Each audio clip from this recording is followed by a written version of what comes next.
Playoffs continue here in Riyadh as we look forward to our second series of the day. تستمر معنا البلاي اوفز في تكملة المباريات. الآن راح نشهد ثاني مباراة معنا بتكون بس في 3 في اللور براكت. A second series and a second elimination. Another elimination match between Aster and 9Pandas. زي ما أنتم عارفين ودعنا قبل قليل أحد من الفرق العريقة اللي معنا كويست ايسبورتس، انتهت مسيرتهم، فمين بيكون اللي راح ينتهي مسيرتهم في هذه المباراة؟ هل هم 9Pandas أو تيم أستر؟ احنا على وشك إننا نعرف.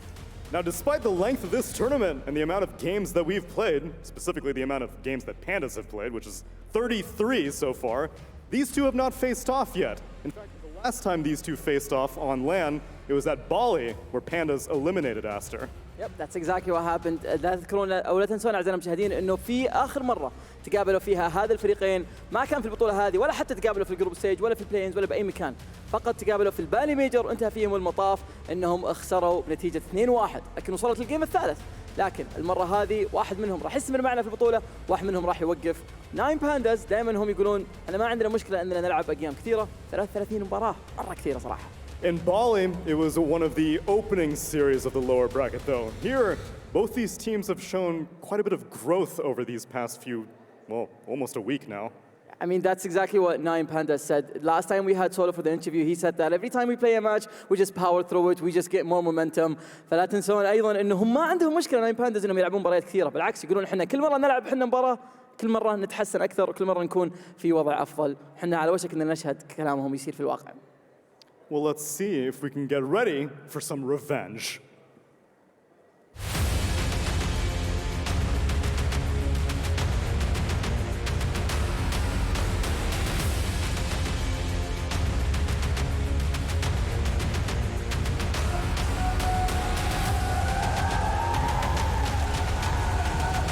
Team Aster!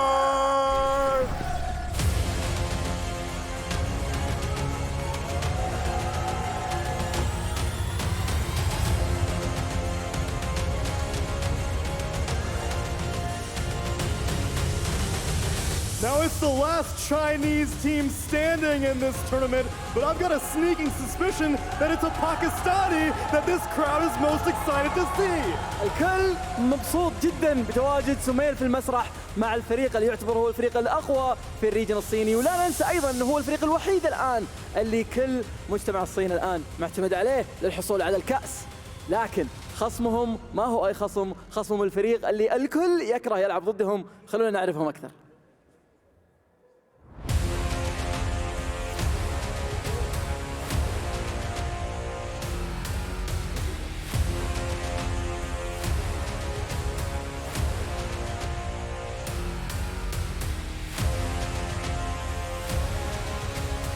رحبوا معنا ب 9Pandas.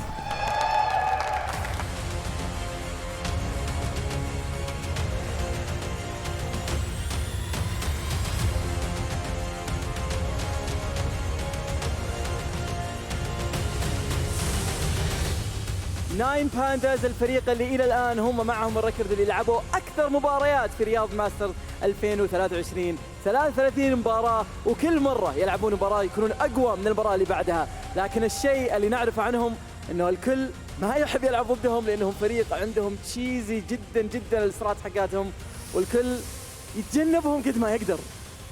No, I don't speak Arabic, Fancy, but did I hear a cheesy in there? Obviously, man. I heard a cheesy, and that's what Pandas have made a signature for Kiyotaka especially. So you guys ready to see this Kiyotaka versus Sumail showdown right now? Let's hear it. الكراود سين ريدي وحنا جاهزين أيضا أعزائنا المشاهدين. خلونا على طول نرحب باللاعبين في أماكنهم ونبدأ في المباراة هذه لأنه ما حد يقدر ينتظر أكثر من كذا. Let's get it underway then. Gentlemen, to your computers. I want to see this draft. I want to see this Dota. كل يبي يعرف وش ممكن يسوون 9Pandas في هذا الجيم، فخلونا على طول نروح مع المعلقين نتكلم أكثر. Thank you very much, Fancy and Tsunami. Yes, we got ourselves some players on the stage, so we should be ready for the draft very soon. And we heard the players say it, we heard my panel say it, we heard our stage host say it. Every time they talk about 9Pandas, the cheesiest team. Now, I need to have something here, Fear, because forgive me if I'm wrong, but normally cheese is to pick something that you don't expect. I mean, it used to be brewed cheese, Husker cheese, Meepo cheese. Is it really cheese? If everybody is expecting what's coming? Modern day cheese. It's not the same as before, right? Like, they're picking a lot of heroes, and I think you can consider flexing heroes like Doom to multiple positions being kind of cheesy, so you can get those late picks in. And Kiyotaka, he plays the Tinker, he plays the Meepo. Ramses might bust out the last Night Stalker or these type of carries. So unconventional picks nowadays, I think, are considered cheesy. It's not necessarily that these heroes are just like these pocket strats that are going to automatically win you the game.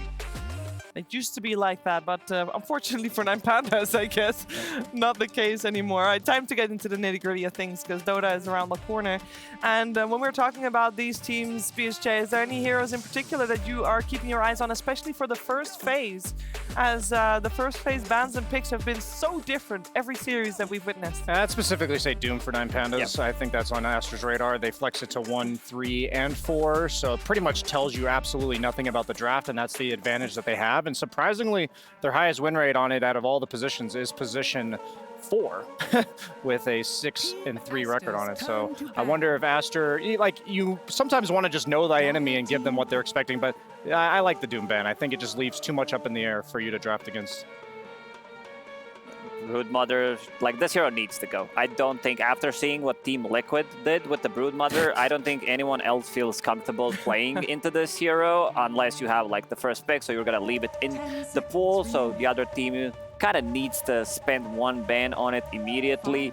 I want to see what 9Pandas is gonna go for. There's still Enigma, there's still Undying, these strong laners that are left in the pool for solo, and Undying has been this hero, also like another hero of the tournament. I think we had a couple of those already, but he feels super strong with the new grab ally bunker ability that just gives you that instant save, especially against some of these big team fight ultis that we're seeing. This Enigma, this Faceless Void that is also super strong and feels like the best late game carry besides Medusa. Yeah. Straight from the horse's mouth here, it was like Solo playing this Undying said, giving him Undying is a mistake.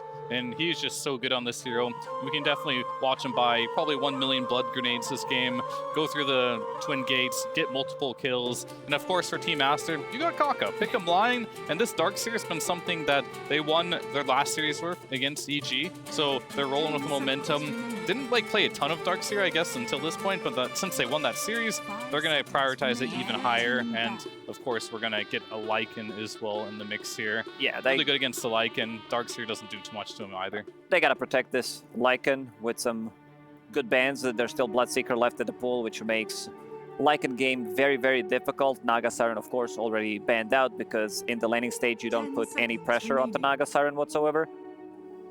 I wouldn't mind if they leave something like Bloodseeker in the pool if they have a response like Faceless Void, specifically against Darkseer and Bloodseeker, but it really boils down to what Team Aster is going to take out of the pool. The thing about Lycan is for a lot of teams like Team Liquid, it is a flex pick, but the only player that's played it for 9Pandas is Miro, and he's 6-0 on it so far this tournament, so absolutely no joke what this team can do with this hero. And they're banning out like the common pairings from Team Aster, the Alchemist, the Juggernaut. I wouldn't be surprised if that comes next, because that's just the bread and butter for 9Pandas so far. Yeah, and I feel like when it comes to Ramses, he plays either Alchemist, Juggernaut every game, or we're going to see something weird.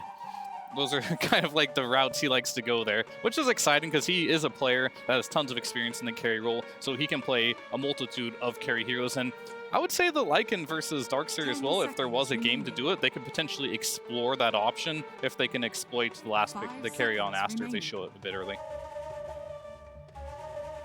And 9Pandas ban out the Naga Siren and the Monkey King there, thinking about their next ban. The Monkey King ban, is that to protect the Lycan, or can we read more into it? I think this just says for 9Pandas, Lycan's going to be played from the off lane. We don't want to flex it too much, because these are just lane counters to Lycan. And looking at the drafts from like the previous game, Team Spirit had the same opener, Lion plus Darkseer. This seems to be like one of the stronger openers throughout this tournament, like Keeper of the Light, you know, maybe Storm Spirit, IO plus Slash if you can get hands on it. But also BB Team, they picked Lycan into this opener, and we've seen like what they could do with this Lion Darkseer. They have enough control. Sure, you don't care too much about like Hex, because you still have movement speed, but yeah, there's still Bloodseeker available in the pool, and I like what Brian said, that because I'm also a big fan of Faceless Void against Bloodseeker matchup, because you just get killed during the Chronosphere pretty much.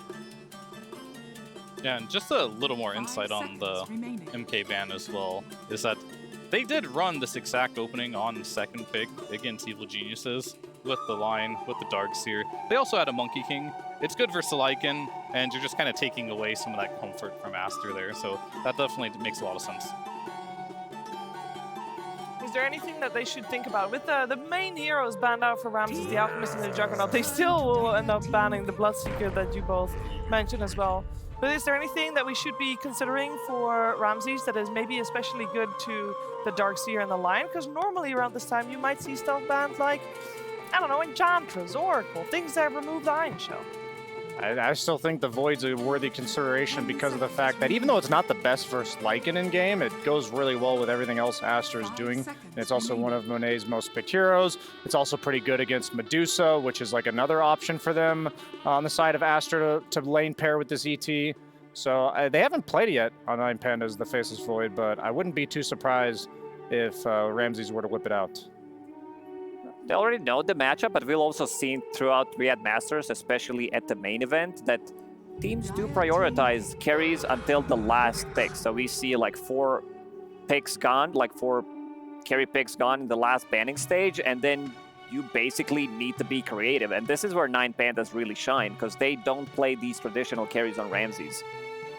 Yeah, he definitely has a massive hero pool, but we won't really see until later. What I'm going to be most interested about, and then which will probably happen fairly on, is both these teams like the Wind Ranger. I liked how Sumel says he's going to give Kiyotaka a spoiled dessert in this mid lane here. So what will he deliver with that? As we did see earlier, they played an Eastern European team, and he didn't do so well against Laro in that matchup. So still having the confidence, the king here, will he be able to defeat Kiyotaka when he pick it? And they're just going to go for a standard Sven. I'm a little surprised they went for that, because Sven, generally, sure, it's great for Darkseer. The Lucian isn't super good. You can clear out the wave really quickly.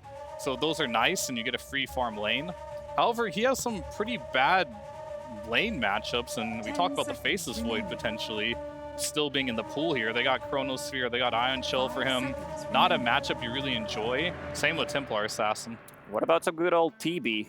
I mean, okay, that also works. Just some late game. There's a lot of bad matchups for Sven. Yeah, that's why I thought the Void was like more enticing for 9Pandas, just because of the potential Medusa, right? And Sven hates this matchup. The thing about Sven that I've seen this tournament is players like Mickey for Team Liquid, who's like a very tempo-based team, that this hero needs like 3 or 4 items to fight into a lineup like this, and even once you get that BKB, the Medusa kind of shuts that timing down as well. But if there's anybody I trust in this tournament to hit creeps until 5 items, it is Ramses. So I think like Sven could absolutely just pull ahead of Medusa, because there's going to be most likely less pressure on him coming out of the laning phase than there will be on the side of Monet. So that's what I'm thinking 9Pandas is going for. They're just going to have this overwhelming, like, we don't care that you countered us with this Medusa. We're just going to outpace it, where we have like 4 items and you only have 3. We have an Aegis, and we can just hit your buildings. Yeah, and I definitely think this is a good spot for Aster, because normally this Sven is what I see is like an Alchemist replacement for them. They do similar things, but I just think Alchemist, especially for 9Pandas, would have been the better hero. But it looks like they want to stay down that type of like gameplay path, and will Sven be able to fill the void with the Alchemist ban here? Because they are both these melee strength heroes that farm fast, hit timings, have a blink stun. I don't know, we'll have to see. So far you feel like Aster has the upper hand in the draft, and on top of that, they also can counterpick whatever 9Pandas still goes for here, as they have second pick as in last pick. It's looking good. I was afraid for Aster's drafting a little bit, because they've been a little unstable in that regard, but this is looking like a good draft for them.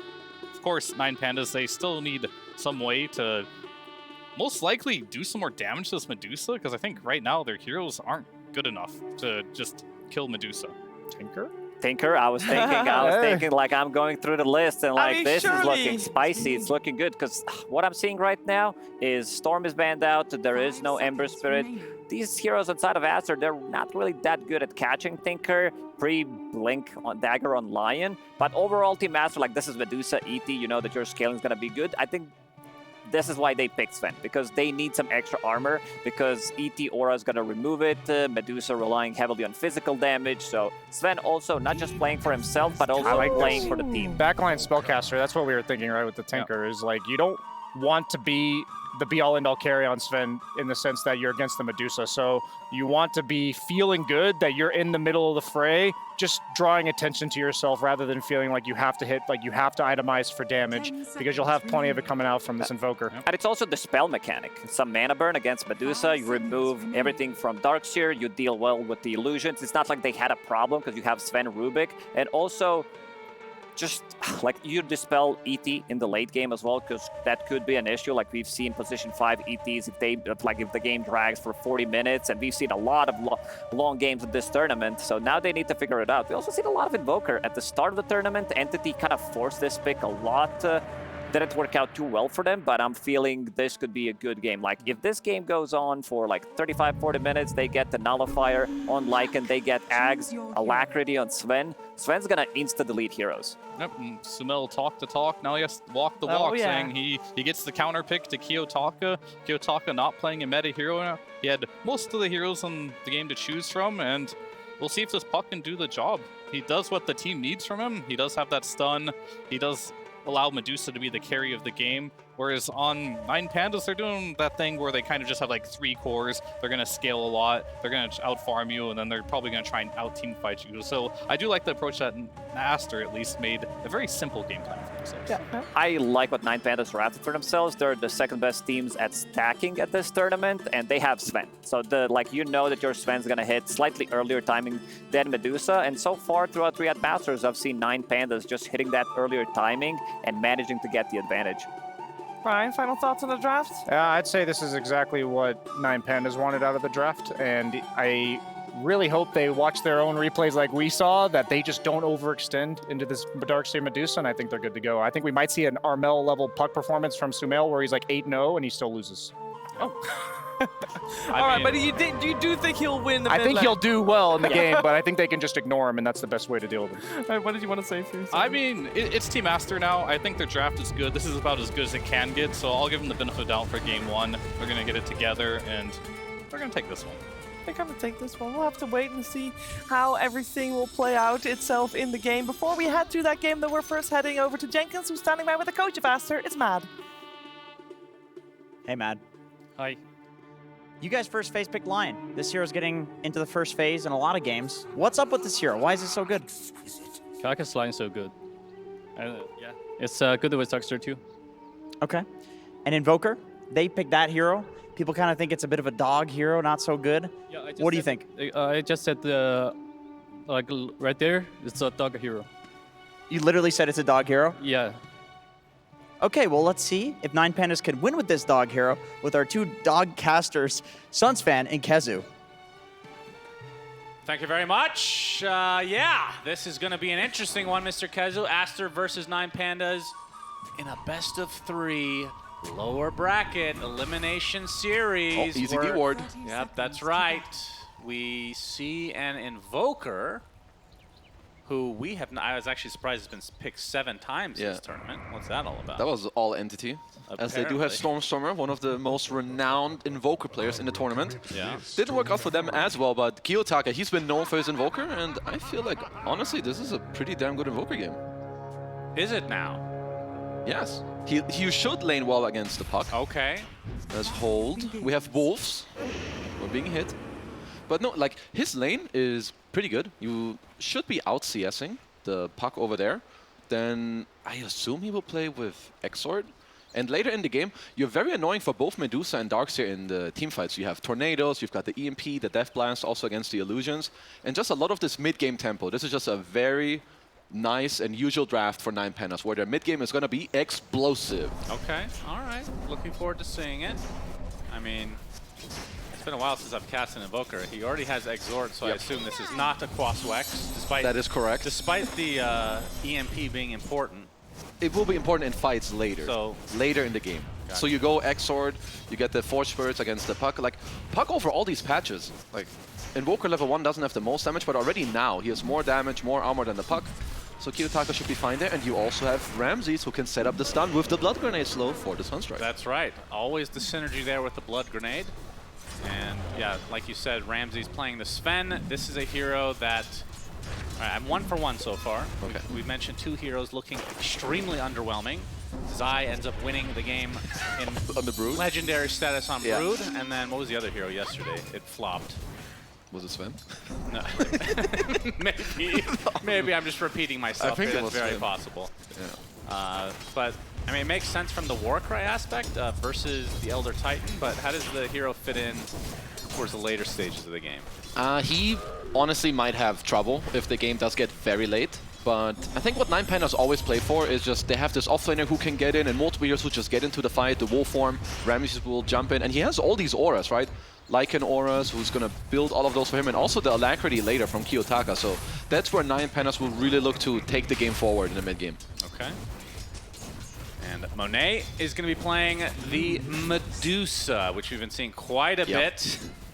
Good hero. After several nerfs, still seeing it quite a bit, but it doesn't look as unstoppable as before. It's a nice impale on the 2 from Kaka. Yeah, like Medusa's definitely, you can deal with her more easily now. But if the game is a good Medusa game, even with all the nerfs, the hero is just incredible. She lanes well, she can frontline, she has counter team fight, she can stand her ground and like beat this big tanky wall from a carry, which honestly not that many carries can do that. So Aster get themselves, I mean, this is a pretty damn good Medusa game. They left it in the pool, of course. I mean, that's the thing about these tournaments with these like internal metas. A lot of really good heroes are going to be left out just because you're trying to ban for specific strategies, for specific teams. Like we're still seeing Undying in every game, despite him being considered one of the best supports in the game, especially late now with the save. Yeah, like especially the later you get into this tournament, you have different teams playing different styles. Like against 9Pandas, second phase bans were like Jug and Alchemist and Bloodseeker. Like against most other teams, you would maybe see the Bloodseeker ban, but not the others. As for now, Astra's laning stage, at least in their safe lane, is going very well. You've got the 15-5 on the Medusa against the 7-2 on Miero. That is very true. As a Blood Grenade with the Tombstone coming out from Solo. Kaka gets the Impale, only going to connect on one, but it's still enough to likely help him survive. They're going to get the Tombstone as well, so 125 gold. Not too shabby going the way, I believe that was XXS. And for the mid lane, Sumail off to a pretty good start here. 17-5 CS versus Kiyotaka, sitting on 17-3.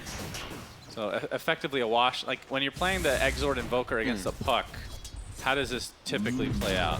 I think Kiyotaka would want to win the matchup slightly, as Kaka was the one who got the kill earlier. Blood Grenade, some sticks. Oh, don't get sticking around very long. Easy clap. Okay, Sunstrike not gonna hit because he's already dead. Solo getting chased now by XXS. Ion Shell, pretty annoying to deal with, but we'll be able to walk it off. Solo with a nice first blood. Kaka kind of just stood there, to be honest. Oh, well, it happened on the same tick, actually. It says both bottled and denied as Kiyotaka. Okay. Nearly got off the deny, which is another annoying thing when you do lane against the Exort Invoker, of course. You've got the Forge Spirits, not just in the lane, but yeah, to the nice let's make sure this graphic pops up literally every time anything dies. It looked very funny, actually. They're like very happy. Yeah, there's wolves as well. No. Man, it's just non-stop information being ingested by us. Trying for the cliffing here on Ataris. Does not quite make it happen. Does get his team a bounty rune though. This is another hero that... Up to 4. This is another hero. Oh, Miero. Miero, he looks to be just super dead. Run away the wolves. We don't want to see the graphic with 5 wolves killed. That's right. Good job. Of course, if they die of old age, they do not show up on that graphic. So that's their goal, is to not show up on that graphic. Anyway, back to the support talk. I'm seeing so many of these supports that are considered S tier, like the Rubik, continue to get through as well. Why is that? It's just, I mean, I would assume it's just because the banning stage right now, you can only ban 4 heroes to start. I think it just, Sunstrike. Sunstrike does hit, XXS on the run, Oh, and the decay is enough from Solo. And Ramses and company continue to chase Kaka, playing the one hero he's played at this tournament. He will continue to do so. That's correct. Sumail honestly doing very well in this lane as 9Pandas though. Like we have to talk about their safe lane as there's a little bit of a pause. Like the amount of early pressure, right? From you've got the Tombstone, you have the Sven stun into the Undying, and then you pair it up with a Sunstrike that can come through all the time. You're in a lot of just danger and pressure continuously in this top lane. Pause already over, it seems. What was your question before? Rubik? Yeah, I feel like this hero, it's one of those supports that you can just pick almost every game and it's going to be really good. Okay, good. Yeah, keep it up, production. You're doing a great job. Yeah. They have these like shiny buttons that they have to hit. Coil. Coil. Pichu's here Echo too. Stomp coming. Kiyotaka. Gets off the stick. Sumail is pretty low though. Gets the illusory orb off, but can't commit any further. As the Invis rune is there. Sunstrike. Don't even know where that was. Hit, it looks like. 3 Force Spirits have been killed. Alright, let's get to... Okay, hold. They might be going for another play here. Kiyotaka. Kaka gets the Hex off. You can see Pichu in the area, but he's going to get lifted. It's going to disrupt that Echo Stomp. And Sumail's kind of on the other side now. Ice wall. Nice job from Kiyotaka to buy some distance. Gets the Cold Snap as well onto the Elder Titan. That's enough for a kill, but now Kiyotaka running the opposite side. The final right click from Kaka is enough to bring him to his knees. Another Blood Grenade from who else than Solo, who has shown up in the mid lane now. So it's 2 supports for Kiyotaka. I like the fact that Kiyotaka has these early treads on this Invoker. You know, a lot of people, they want to go like, oh, I go Glove of Haste into the Midas, but he has 1300 HP already as he's going the treads drums, so just furthermore enabling and playing towards his team's strength. You want to go with the Lycan later, with the Sven, and now I can finally answer the Rubik question. You Never mind, I can't. Wisdom Rune time. Kaka's Solo. here though, he's the only one with actual hard CC. Oh, even Sumail coming by. Absolutely, he wants some juicy XP. Tombstone up there for them to take as well. Get ready for the Tombstone. No deny coming from him. No, they don't have vision up there, so I guess they can't hit it. If Sumail wants to linger with an orb, but that just ain't worth his time. His 5 willies have been killed. I will try to talk about Rubik now. Go ahead. So Rubik is a damn good hero, but it's more of a... I think there's other heroes that just change the game more, where people feel like, okay, the hero is very good, but if they get it, kind of... It's just, he's right on the edge of being ban-worthy, but not quite OP enough. It just feels like he has such great impact on the game, pretty much. Because there's always a spell to steal that's going to be impactful, right? Any kind of CC. Yeah. I mean, it doesn't even have to be like one of these big ultimates. And on top of that, when you get the shard, which you usually do, you have an incredible save. And the fact that you have Undying on your team, you'll have 2 incredible saves. The grab ally, of course, which we will very likely see in this game too. Force Spirit and the ward. So Aster doing a good job here in the mid lane to try and take it over. But I want to stress again, I really like Kiyotaka's early build here. Like just having this nearly 1500 HP when he goes to the strength treads. This is not something Puck kills through. This is why generally heroes like Kunkka, Tiny are very good against Puck in the mid lane. Notice XXS gets purged by the creep. Yeah, it's been a while since I've seen the Exor build. We'll talk about that in just a moment. As Solos puts a Tombstone onto the cliff, they can see that there's some stacks here. XXS was trying to take. Stompy Stomp. Echo Stomp coming, but not going to actually hit on anybody. Solo forcing a couple members of Aster out and Sumail. I mean, this is a lot of heroes in this area. As, yeah, very important graphic coming up for the Force. Why are they so happy if they... Gets off the God Strength, going for the stack of Ancients. Oh, yeah. And that is going to feel really good if you're a 9Pandas fan. Kaka and company are going to be able to leech a little bit of the XP. Looking. Echo Stomp does hit Ramses. Kaka's there with his crowd control Coil is as well. available. Impale. Sumail with the coil, and they're going to get punished for this. Ramses will tumble. Yeah. A wolf died at some point as well. I mean, I thought Ramses had like 4k net worth before stealing the stacks, but suddenly he was on 5.2k. I think Ramses, or rather Sumail, is very happy about the kill that he did just get because it was like 600 gold overall, but yeah, it kind of makes sense. Look at Ramses' net worth, just kind of hogging off. So do you think that was worth it or not for Ramses? That's pretty punishing, it feels like. I think it's not worth it, because you fed a lot to like the... Like, I think the Radiant heroes are more reliant on these XPs right now. So I think giving away, like, you being, I don't know, top net worth, high XP, just gives too much to Aster. Yeah. Let's go back to Kiyotaka's build. So he has the drums right now. Yeah. I mean, the old build, I can't remember if it was only Quas Wex, but it was always with a Midas. As Sumail. They're going to get the Impale off He's from too Kaka. tanky, man. And Echo Stomp is there as well. I mean, they have a lot of decent long-range initiation and ways to catch up, but it's not going to turn into anything meaningful. He's going to go he was one of the first that he has it queued up now too. He goes this drums Witchblade, and you become a lot more, like you can actually stand your ground. Like you get all these stats from the drums, the treads. Witchblade, of course, gives you armor as well. And now he's got the double Force Spirits with the 404 build. So Kiyotaka, honestly, kind of online in this game already. And Kiyotaka, one of the, I mean, what's the best way to describe him? He has been an absolute monster, but at the same time, he's made some of the biggest mistakes for 9Pandas in some respects. Well, he certainly learned from the death stare. Yeah, the death stare, we'll see. I mean, he's reacting well to it. Let's just say that. It's Solo trying to run away, but he's going to get Hex Arrow.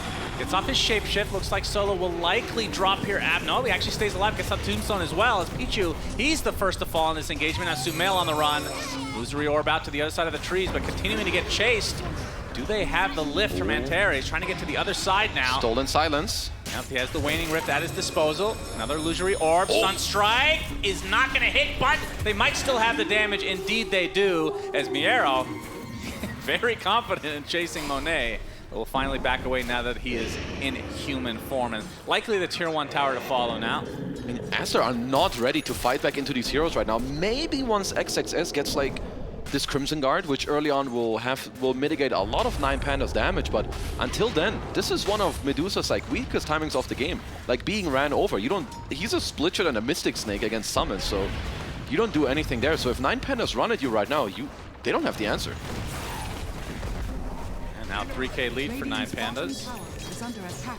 Active Ruin is coming up as Aster will have to try and continue to play through Sumail here. Against the Elder Titan, it's going to be so hard to contest, as there will be an Arcane Rune. Kiyotaka able to deny, though, so nice done from sick him. Ice Wall. With the Ice Wall, Blood Grenade, of course, coming out. Sunstrike is enough, as Pichu will drop. Sumail not able to do too much. That was a dirty Ice Wall, let's be real. That was disgusting. He like clips him on the side, but just, with a very nice angle. And while all this is happening, Ramsey's just kind of chilling, right? Mask of Madness, Echo Saber, level 12 at 12 minutes as well on the Sven, so he's going to be able to. The time we've seen him this game was to steal that Ancient stack. That is true. Otherwise, he's been owning it up in the jungle. He's only coming for the gold, but he has a 3-level advantage over any other hero in this entire game. Yeah. And the most last hits. Continuing with that record for this tournament. Back to Invoker. We're going to have a lot of conversations throughout the day about this hero. Sounds great. We don't get to see it too often.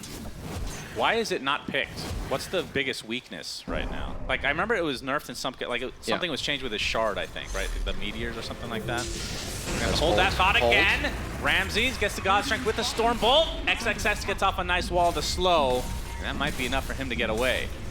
I mean, nowadays he has this EMP sucks you in shard or something. It's like a weird-ass vacuum. I can't remember everything that was changed. That was one of the big... Well, of course, he had that like triple meatball, I think, before on the shard. But overall, Invoker's biggest weakness is the fact that he can get ran over early on. And I don't think he has the best matchups either. So him being able to see his matchup and playing around, having auras and people that go in for you, that just makes it great. Which is kind of rare, because we don't get to see too many good Invoker games. I mean, looking at from the 9Pandas lineup, like when you look at the Sunstrike potential, not that much of it actually. It's not like you have a Chronosphere with Cataclysm, nothing crazy like that. It's Lift and Stormhammer. That's kind of it. I guess it's mainly the Ramsey stun, right? Or maybe Miero can get like a Centaur, like until he has the Helm of Overlord, or you can play around something of that. But 9Pandas, I think it is goal time for them. As for Aster, I don't know how much I liked him continuously playing in this mid lane. I feel this Kiyotaka Invoker, he's just a roadblock. Like 1600 HP, you can't go through him. So I'm a fan of them smoking up here and trying to, sway out more into these side lanes. And we'll see if 9Pandas are ready to fight. Like you said, that BKB is pretty damn big and really fast from Ramses. It's a nasty timing on the BKB. And maybe they're just going to wait for this Helm of the Overlord to come out. For Miero, he's just a recipe away now. Definitely could. Honestly, 9Pandas also have a little bit of a dirty combo here, as Antares has a Stolen Ion Shell. You can pop that on the Wolves. You can put it aggressively, get some farm, or even just put it on some supports. Whittle them down already without even being there, as 2 more Willies do die. Sad. I mean, the state of the game, sure, you have this Medusa later on, but I don't know if this static of a map is good for Aster, as 9Pandas, they want to come and crush you in this mid lane. Yeah, they're going to show up on the sides here, smoked up as Ramsey's leading the way. And the last hits. He's going to be going for the Blink Dagger next, but he's going to have to wait a bit. it's time to fight. There's the Lift lift done. into the Stormhammer. He's dead. Sumail gets 2-shot. Ramsey's showing up in full force. Surprise. He's very far. And now the tier 1 tower's gonna drop as well. As Miero ensuring that all his summons are there to help out. They also lost Kaka down bottom, just a solo kill from Kiyotaka. Just TP. This is just like a Cold Snap Force Spirit with like 1 Witchblade hit. And you just end up dying. As Antares has a split shot once again. Up. TP's bottom, Cold Snap, 1 Meteor, 1 Witchblade hit, and you are just gone. Easy peasy. 7k lead for 9Pandas. As Solo gets to maybe pick it off, Yeah, or maybe the not. wall Nope. is placed, but You're this back, is you're- just for an Undying. They're going to get the Oh, the Echo haste. Stomp. The haste will be picked up by XXS. So they'll get something, but it's not much. This will just provide an opportunity for Solo to get more blood grenades, because he already has 3 in his inventory. Just never As of stop course, this guy. when he gets 7, it upgrades into Giga Grenade. That's right. This Another- man needs a blood transfusion with the amount of blood he's given out. So we have a new Iron Shell stolen from Antares, as Aster gets to strike back a little bit. They're going to be able to take the mid tier 1 here. But generally, this is the strength of these 9Panda drafts. Like, even if they weren't ahead, Still getting chased by the wolves. they'd have to use a smoke. That is true. That is very sad for him that he has the smoke to get away from Willy and Wonka. From just wolves. Yeah. So the Crimson Guard has got to be one of the most important timings here for Aster to, I mean, like, try and fight back. Like, Monet just needs to continue to farm in this game. Like, yeah, you need a Butterfly. He's gonna need Butterfly and more.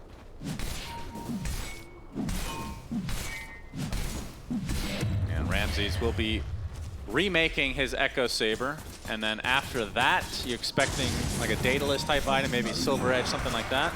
Just damage, yeah. Whether if he wants a bit more mobility, you can go the Silver Edge to give yourself, like, you know, a little bit of both. As Kaka again, he just died to summons and probably a Cold Snap. I mean, this is the global presence that we're seeing here. It was not exactly the Sunstrike setup that we were expecting. It's just Cold Snap and summons, and the Iron Shell on the Wolf. Man, he didn't even hit the Sunstrike. Just there for show. As 9Pandas into the pit they go. So first Roshan. Roshan. That's the first time I've said it like Roshan. You know, Roshan is... Oh, no way. Oh my goodness, they have the burst. All right, who needs setup? If you have 1 stun on your team, that's enough. That's why That's enough. That's why I also love that Ramses didn't finish the Echo first, but instead he goes the Blink, because he knows they can take it all over. Monet forced to Stone Gaze. Yeah. And I mean, having this Aegis online from 9Pandas, no Stone Gaze to worry about. No reason to stop now. I think they just take every outer tower now, considering the amount of push that they have between the Forged Spirits and all the summons from Miero. Aster are in no position to fight back in this game. Like, they need to try and get gold on a lot of the heroes as XXS in the back. Okay, we got Lift, the Meteor. Sunstrike. Sunstrike does hit, and that's a dead Darkseer. Not often we see a Darkseer die that quickly. Earthsplitter comes out, does connect on the 3 heroes, but the chase is on as Miero is faster than the pig. The big bad wolf is real, and it's Miero. Stormhammer's there to take out Kaka. And 9Pandas completely stomping in this game number 1. They don't care about hero matchups. Like, we don't care that you have Medusa, we just get to run you over. Monet is not getting... Sure, his net worth is good, but what can he really do in this game right now? Like, there's way too much stuff just running at you, being thrown at you, when you even have 2 of the That's Dire what you heroes. can do. They have 2 Philly Stones now. Oh yeah, the recovery. Aster. Oh, nope, that's one on the other Dire. side. Never mind. I mean, Sumail is gonna need to come in big as well. He does have a Blink now on Puck, but I'm not sure if they can do much more other than try to play a very open map where he goes to some side lanes, pushes it in. Monet gets to pop a Manta on some other lanes because Aster, they need time in this game. And I don't know if 9Pandas will give that to them. I mean, yeah, the real issue is that 9Pandas have such good push. When you have it lead this big, it's usually just going to expand very swiftly, especially when there's still outer towers to take that. I don't think Aster can even begin to defend. There's two tier 2s, as the Tormentors are now available, by the way. So if they want to traverse their way to the top side of the map, they can take Asters as well. Something else that is super annoying to play into are... So when you're behind like this, like 10k plus, and you play against some Invoker, a hero who loves to build like Blink and potentially a Hex, you're going to have a super hard time playing this map. Also, Lycan Wolves are going to be there to scout you out as Kiyotaka. He's all alone and he's going to hit your tier 2. This guy doesn't give a damn. They don't know that he's alone. Could very well be backed up by several teammates, but we can see that that is not the case. Aster is going to go for a play on this, though. I think Sumail maybe has not shown his Blink Dagger. Kiyotaka doing quite a bit of damage right now. They're going to be able to get that tier 2 uncontested. Solo gets a Wisdom Rune on top of that, and it looks like they did take one Tormentor. So that's going to be the save for the Rubik. It's pretty damn nice. They're going to be taking that. It's Kiyotaka. So it's got the Aegis for 2 minutes, and for Aster, looks like they just want to make some time, right? You want to have Monet try and get closer to this butterfly, but even then, a 9Pandas going to just keep going forward. Smoke around as Ramses will lead the charge. He's got all the auras, Blink, Solar Crest. And Aster just resigned to this side of the map. They're stuck here. Solo's going to spot Kaka, who blinks back. Just ultra defensive. I really like the awards right Aster. now. They've got this one that is about to time out. They have a new one bottom, Ramses. Ramses trying to go for Medusa. See how Oh my she is this God. time. That is the squishiest Medusa we've seen in the entire tournament. He just looked like a normal hero. It did. It looked balanced, actually. Unreal. 9Pandas absolutely punishing Aster at every turn. Yeah, nice butterfly. Ramses does not give Did a he damn. miss once? My goodness. I don't think he did. Well, that was Double just, damage top to add insult to injury. Radiant's middle tower is under attack. I mean, all you can try and do is try and get these lanes out. Hope that you get to some of your timings. The XXS Blink Dagger can, you know, maybe turn around the game later. You get the vacuum into the sick Impale from Kaka, maybe some Stomp Earth Splitter, because if you're not going to be getting that, then I think 9Pandas, it is going to be damn hard to fight these guys. Yeah, they will smoke up, so looking for a potential fight here for Aster. But, I mean, the big spell that's down is obviously the God Strength. And, I mean, look at their line. They don't really 15 have, seconds. Yeah, they don't really have crazy cooldowns on any of their heroes, so that's one nice aspect of 9Pandas. Yeah, they are quite low, right? You've got a God Strength talent that lowers the cooldown. You have the same with Miero later, where he can lower the Shapeshift cooldown as well. So cooldowns are not the biggest. Aster are going to have to rely on teamfight execution here. Like, when you're down this much, you're going to have to play the map properly, but most importantly, eventually, you will have to take a fight, and they need to execute it to near perfection in order to win. Almost an AC for Miero.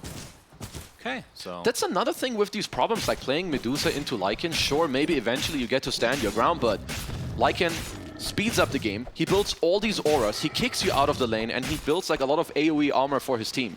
And Medusa doesn't deal the most damage until way later in the game. As the Force Birds go down, very interesting, as we have a Silver Edge. I mean, even let's just say this is like every other game that we cast yesterday, and it goes really late somehow. I mean, what does the late game look like between the two teams? Because you're talking about 9Pandas able to be like hit these power spikes really early. Do they peak early as well, or can they still go into the late game? 9Pandas can, like, this is also the other thing with like late game, like, oh yeah, who is better late game and so on. But if you're up 20k gold and you just have all map, it doesn't really matter if the enemy does have better late game. Luckily for Aster, you have Darkseer and Medusa who can like maybe build 1 or 2 rapiers, so I wouldn't say their late game is too bad, but with this position, I think hero matchups actually don't matter anymore. Just to be clear, you don't mean Darkseer build a rapier. You meant Darkseer wall. You have Darkseer and Medusa who can build a rapier, well, yes. When you say it like that, it sounds like both of them want to make rapier. Okay, apologies for everyone for me being unclear. How dare XXS you. will not build a rapier. That would be pretty epic. Oh, Ramses. That normal punch. They see him run through this as they have an Obscene Sentry on Aster's side. Never mind, they don't, as he's smoked as well. I am very stupid. That's okay. That's what you're here for, to analyze your stupidity. Being self-aware is the first step. You're just lucky I talked. You would have done the same. The Black Dragon doing a lot of work this game for Miero. Pushing these lanes constantly. Oh, Daniel. Solo. Gonna get the Impale connection onto Solo. And is that the first finger stack for Kaka? Yes. That kind of just shows the state of the game for Aster as a whole. Because usually this guy has like 18 stacks by now. That's right. He's the 18. Very reasonable. Yeah, he is the fastest finger man when he plays the Lion. Well, second Roche is something that potentially you can play for here. If you are on Aster You do have Elder side. Titan, and you have back wall, and I mean, their team fight is incredibly good in the pit area. Like even, so I would say even if you don't want to straight up fight it, you could look to communicate about a steal. It looks like they want to maybe bait for Ramses, this is round number 2. Yeah. They lift, they Sunstrike. It's not quite enough, and now it is. The Medusa is dead. Geometry. And XXS looks to be next as things are just crumbling for Aster. Tornado going to be dodged by Kaka. It's not going to stop them in their track. There's still a coil for Sumail. He really has to use it. Opts not to. They can't kill anyone. Ramses might look for more. Yeah, absolutely. Oh, Got to use his God Strength to the best of your ability. Oh, Pichu. Earth Splitter. Okay, Earth Splitter coming out. They get the Impale on top. That's a lot of damage to the Sven, but you can see the save with the telekinesis is there. Kiyotaka getting pretty damn low. Still inside that coil, but they're going to be able to take out Sumail shortly after. Ramses is here to clean up, and Solo. Tornado, boom! Yeah, that's a beautiful Sunstrike from Kiyotaka, and this is going to be several buildings. They can't go for mid because the tier 2 still stands, so either they go bot or they just push. I mean, the wave is not too far from this tier 2. Well, looks like we're just going straight mid, as Aster thought they could bait the Medusa, but quite obviously they can't. That's right. As Ramses and Kiyotaka just shred through him in like 2.5 seconds. The death timers are low enough that 9Pandas are probably going to have to back up a bit, reset, and perhaps go for this second Roche. Yeah, I mean, this second Roche is just theirs. I don't see a way for Aster to truly contest it. Maybe you can do some stuff where you smoke up, you try to go at the exact right timing, you give each other vision with the stomp, and maybe Sumail can steal it. Like, that's the biggest victory you can play for right now. And even though they have this Medusa, I think these Lycan auras with the Sven Warcry, Monet just doesn't deal any damage. There's also a Howl if he doesn't have the Manta available to reduce the damage even more. Not even speaking of the Fate Bolt, that's also there, so just dirty. Dirty, dirty stuff from 9Pandas. Into the pit they go. They have their entire zoo with them. Of course, they probably call them family. They are family at this point. So Aegis and Cheese, the way of 9Pandas. They did use the God Strength, so they're going to have to wait for that cooldown again, but... Honestly, it's not even that long, right? Like, he's already halfway through it. You've got the talent in 1 minute. It's back up. You can still play the full map towards it coming back down. You can meet up, smoke up, and I don't see anything stopping them from just smoking down a lane and like even diving them in the base. There are still Tormentors. Very important. I mean, well, Dyer's isn't up. I feel like when you, the opposite ones. Neither is up, actually. Oh, wait, what? Yes. Oh, Lion. Okay, so Kaka ended up getting a shard that way. Okay. Well, it's time to mana drain everyone on the Dyer side over a long fight. Yep, very good. As Hex is complete on Kiyotaka, so even if you split push on the map, if you run into my bro Kiyotaka, unless you're Monet, you're probably dead. This time they see him as he is not smoked. That's right.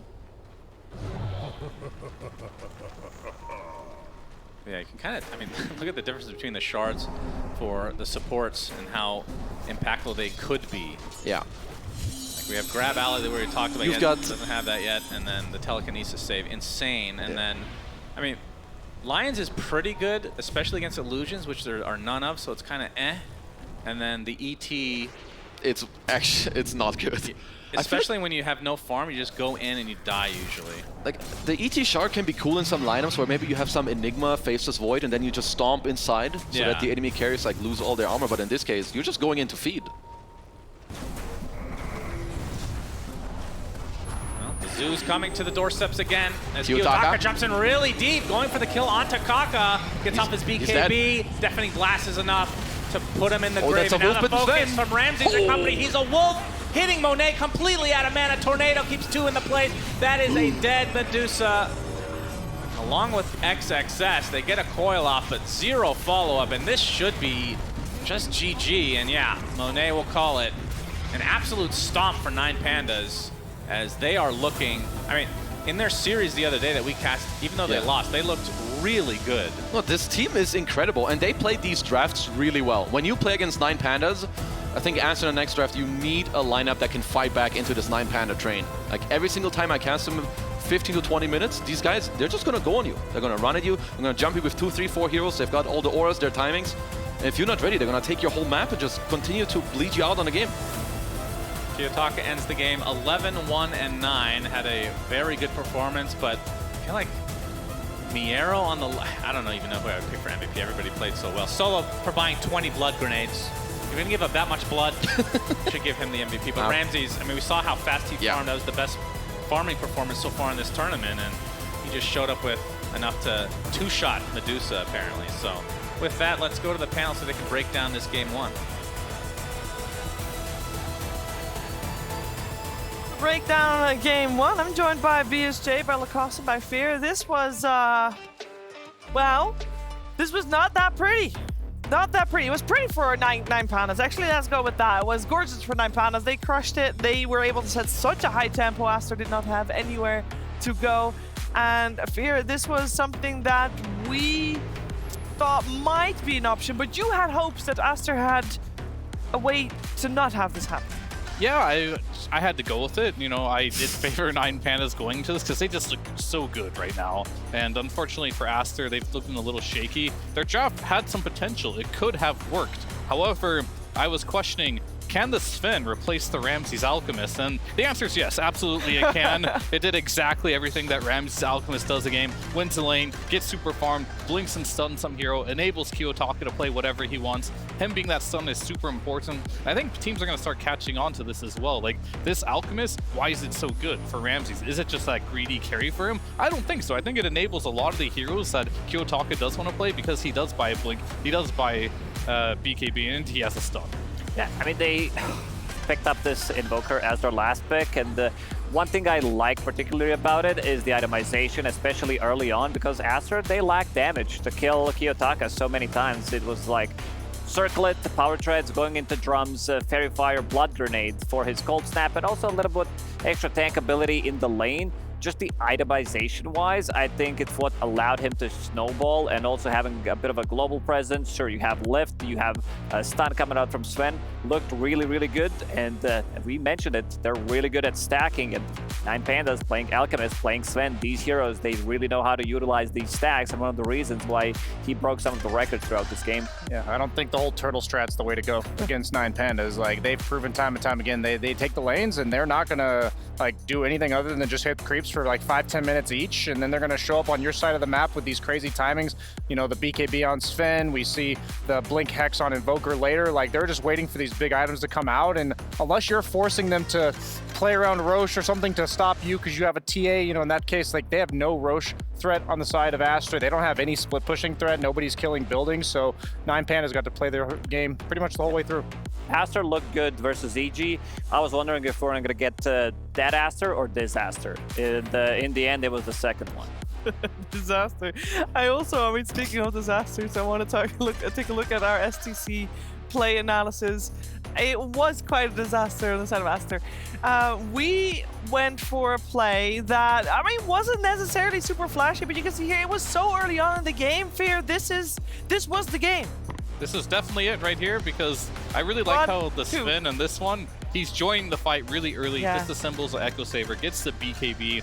This is almost an unstoppable push here, and to add insult to injury here, it was a stealth attack, I guess. They didn't see it coming, so he just walks up, gets the stun off right away, secures the tower. They can't fight into him. Sven, he already has a BKB, and that was pretty much the rest of the story of this game. You can't fight into these heroes with Aster. Your laning stage went too poorly. You were too far behind.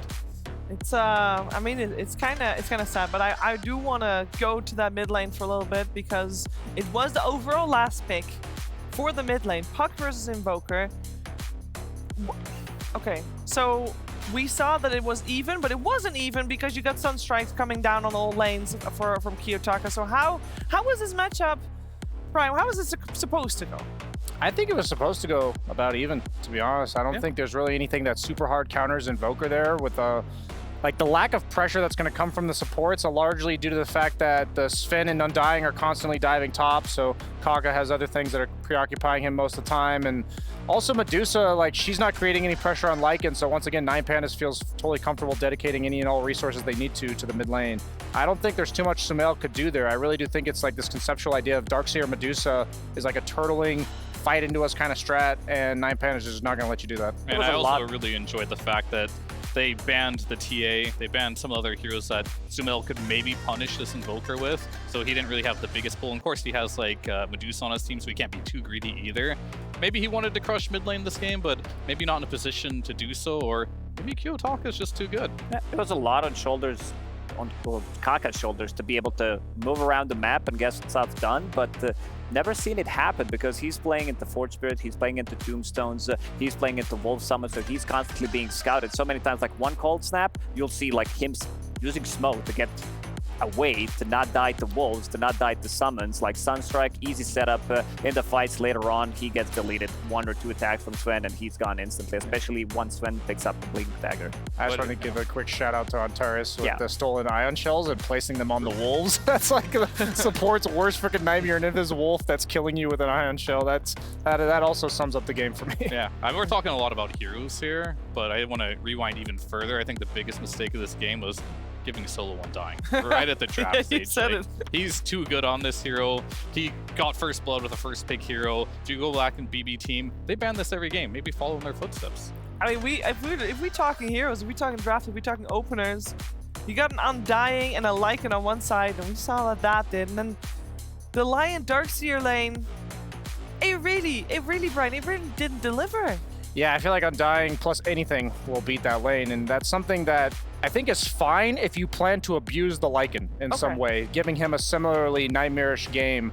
But when you take the conservative farming approach like that, that's why it made so much sense when they banned out the Monkey King, the Naga Siren on the side of 9Pandas to protect their Lycan. If you maybe pick Slark on 8th pick, that might be a different way to go for Monet. I'm not saying that would have solved all their problems, but it really just felt like 9Pandas didn't have to react to anything, like all throughout the course of the game. Yeah, now that I look at the draft after the game, like everything pretty much makes sense when it comes down to bans, how it played out. They probably expect it, because you know these teams, they practice the drafts, like especially the openers in the first phase, because this is like really important, and I think they put a lot of pressure on the enemies just by picking Undying first, because you know what he wants to do. Solo gets the first blood. They also have a bit of a global presence with the Sunstrike. One of the reasons why Ramses put multiple points in stun. He had 3 points in stun, something that you usually don't see on Sven, just to be able to make sure that Sunstrike hits.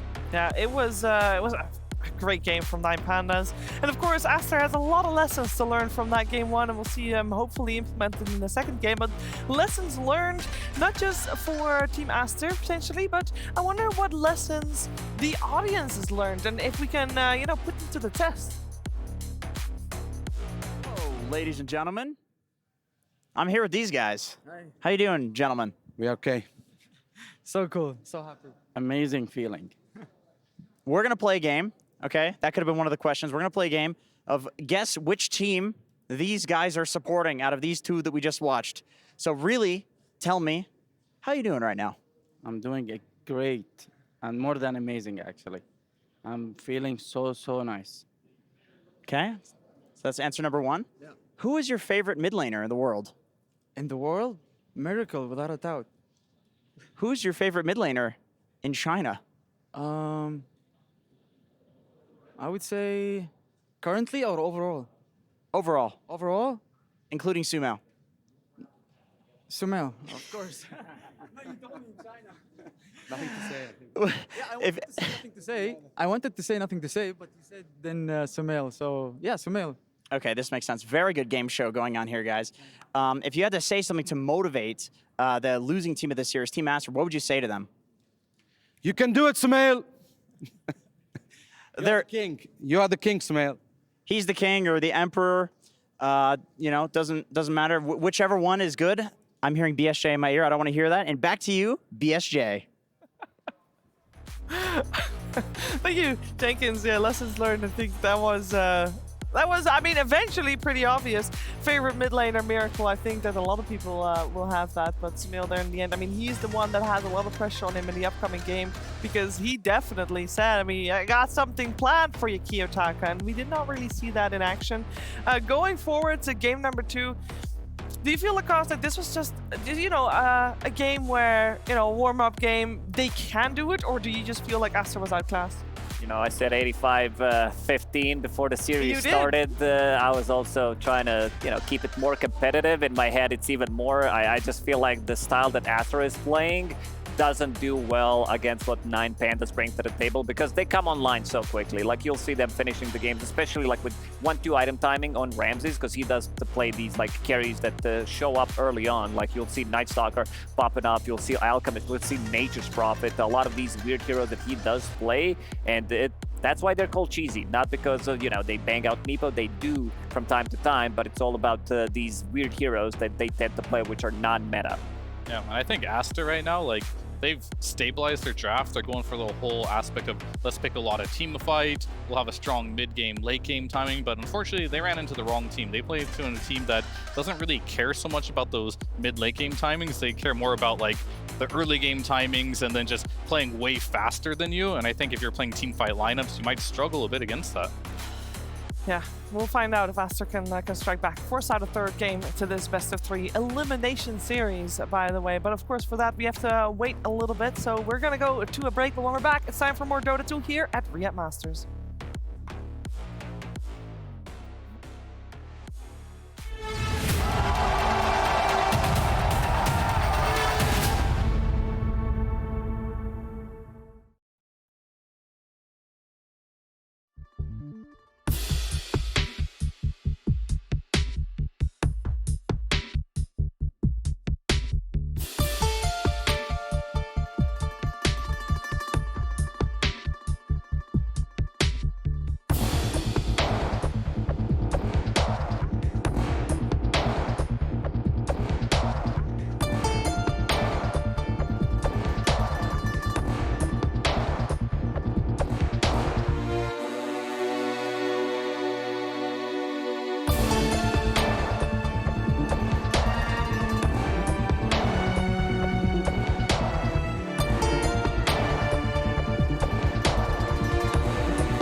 If time were to stand still,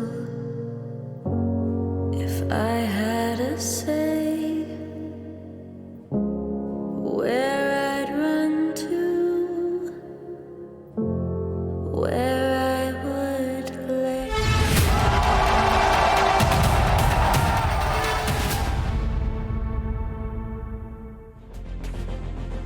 Time to get those snacks? No, you don't have that time. We want Dota as soon as we can get it, and that's right now. We have a countdown on our screens for the draft of game number 2 between Aster and 9Pandas. And let me just remind you what is at stake. Both of these teams are guaranteed top 8, and that means that they already have got themselves $500,000 as prize money. Winning here will guarantee top 6, which will get them $800,000 total, so that's an extra $300,000 on top of that, and will give them the honor to try and beat Talon tomorrow in the next round of the lower bracket here at Riyadh Masters. So far, 9Pandas was able to wipe the floor with Aster in game 1. What will happen in game 2? It's time to find out. We have a draft on our screens. Aster is Radiant side, 9Pandas Dire side. First pick for 9Pandas. And once again, Aster with the overall last pick on second pick. And that means we have no changes in that regard. We are going to have Broodmother, and this time on Dying, banned. That means Doom is still in the pool. Snapfire Storm still the bans for 9Pandas as they first pick. This time around, Rubik, and I'm joined by BSJ, Lacoste, and Fear. Fear, there's only a slight adaptation, and you did not want to see Undying in the hands of 9Pandas. You got your wish. Yeah, I think it's too difficult to give them Undying, and it's mainly because Ramses, he'll play a lot of different heroes later on in the draft, or he'll play as Alk or Jug, but if you get the Undying out of the pool, and you ban the Jug, you ban the Alchemist, now all of a sudden, let's put it this way, Undying gives any carry a free laning stage, pretty much. So having that versatile hero in Undying and being able to be a versatile carry player means you can pick your pick from the litter, whatever's best for the game, and not worry about the laning stage. But 9Pandas are going to go back to the tried and true Lycan. But I like the adjustment a little bit from Aster. It does feel like Sumail really has to step up for this team and not just be that space maker. He has to be one of those heroes that are scaling into the game with the Wind Ranger. I like what they did. I also did not want to see them pick Lion in the first phase. I don't know if you want to pick it at all, especially like into Lycan one more time. Even though it's Kaka Lion, this is like the first thing that comes to your mind. It's kind of what everybody's talking about for a good reason, but I think he had a really bad game and needs to stay away from it. On the other side, 9Pandas, they still have the same two heroes. This is going to be the lane, so again, I expect the same bans pretty much. Ban that Monkey King, heroes that just make Lycan's laning stage pretty awful. Nagastar in one of those heroes, and they also banned out Wisp. Not sure if they need to ban it out in this one, because Wind Ranger has been exclusively played from a mid lane. On side of Team Aster, there's some flexibility, you know, if you want to dig deeper, maybe play it as 4, and then you see like, oh, Lesh plus Io, they're still in a pool, we're going to flex it. I think an interesting talking point for the Lycan is that a lot of heroes in Dota are countered by specific roles, and specifically off lanes tend to be the ones buying Crimson, making it difficult for the Lycan to maneuver fights and walk into you. Darkseer just doesn't do that, so by last draft, Team Aster was already at a disadvantage when they have an offlaner who doesn't deal with Lycan, so now you're only concerned about one core role in the lane specifically, which they were allowed to ban out by 9Pandas. I would love to see Aster lean towards like a Tidehunter, Timbersaw, Mars, a hero that makes it limits the reign that Miro has on the map. So far, he's undefeated, and I completely agree with BSJ. Like, you need some kind of a hero that Lycan is afraid of. Maybe even go for the Bloodseeker. I believe that was the ban in the last banning stage, because if you're playing aggressive in the side lanes and the mid lane, like, it does give free reign to Bloodseeker, and we've all seen like what the hero can do if he's off to a good start. Yeah, I want to put a little more spotlight on a support, like Solo. He's been playing the best that I've seen him play in years, honestly. He's been playing so well, and a lot of that success does have to do with the change of Blood Grenade and how aggressive he likes to be. If I'm Aster here, I'd say ban the Witch Doctor. These are some heroes that, not only from the heroes you mentioned, are good against those heroes, but it allows him to play the way that he wants to play as a POS 5 and also enable Ramses. So that is something I'm looking out for 9Pandas as well, because I'm looking at the rest of the heroes that Solo does play. Like, he does play the Oracle, he'll play the Shadow Demon, these type of heroes. I think it's a good Oracle game against Batrider. Against ET, you remove the Spirit. Against Wind Ranger, these are the matchups. Like, all three heroes are kind of completely countered by one Oracle pick. The Shadow Demon event, I think, it had to be done just because the Dispel is so good against ET and Wind Ranger in like the mid game. Both these heroes just run in with a buff on them that gets removed by the ulti. And Oracle, as you guys mentioned, that is Solo's most picked hero of the tournament so far. Good against Bat. Has the Dispel that the Shadow Demon has. Not as powerful because it doesn't pierce BKB. Oh, now it's coming. Woo! No shock here. I mean, it's like maybe for the viewers that are tuning in for the first time this tournament, like, what the hell, a Meepo? But turn this ET into carry or like some off lane. Like, you're playing into Meepo. This has been a counter to Meepo for a long time. I don't know if they are considering doing it. Not sure. Like, maybe off lane, maybe something, just give him farm priority. How does ET Spear work with Mega Meepo? That's a good question. Is it considered all of the Meepos? Or just I think it's I unplayable anyway. Unfortunately, ET carry right now is in such a bad spot where even if you get Ags, you get BKB, you're going to dispel it with Oracle, that's no matter what. And as far as I'm aware, when he is Mega Meepoed, it counts as one unit, and therefore the Spirit only... It's crazy how many matchups used to be like unplayable for Meepo, and now they're just... It just has to do with the change the debuff immunity, right? That you can still pierce it with things such as like Oracle Q or Nullifier. I think Nullifier just makes carry ET not playable. I just think it's not a viable option. unfortunately. Well, there's the Bloodseeker that we wanted to see. Yeah, but I really do like the fact that they picked Meepo here, because as I was talking about this Undying and potentially the Witch Doctor for solo, these are lane dominant, strong heroes that allows Ramses to play just about anything. Oracle, not so much. So Ramses will probably have to play a hero that's a bit stronger in the laning stage, and when you're forced in that position, sometimes you don't get to pick the best carry for the game. But they already have a Meepo now. He sees his mid lane matchup. Of course, Sumel, you can't really focus fire a Meepo because automatically they can either dig and if they're focused, or they can just turn into a Mega Meepo and then you lose your focus fire. So both of that is pretty bad for Wind Ranger throughout the game. I wouldn't be too surprised by like a Nature's Prophet or like a DK for Ramses, to be honest. Like, just win your lane, yeah. Just something that's reliable, connects to fights pretty easily.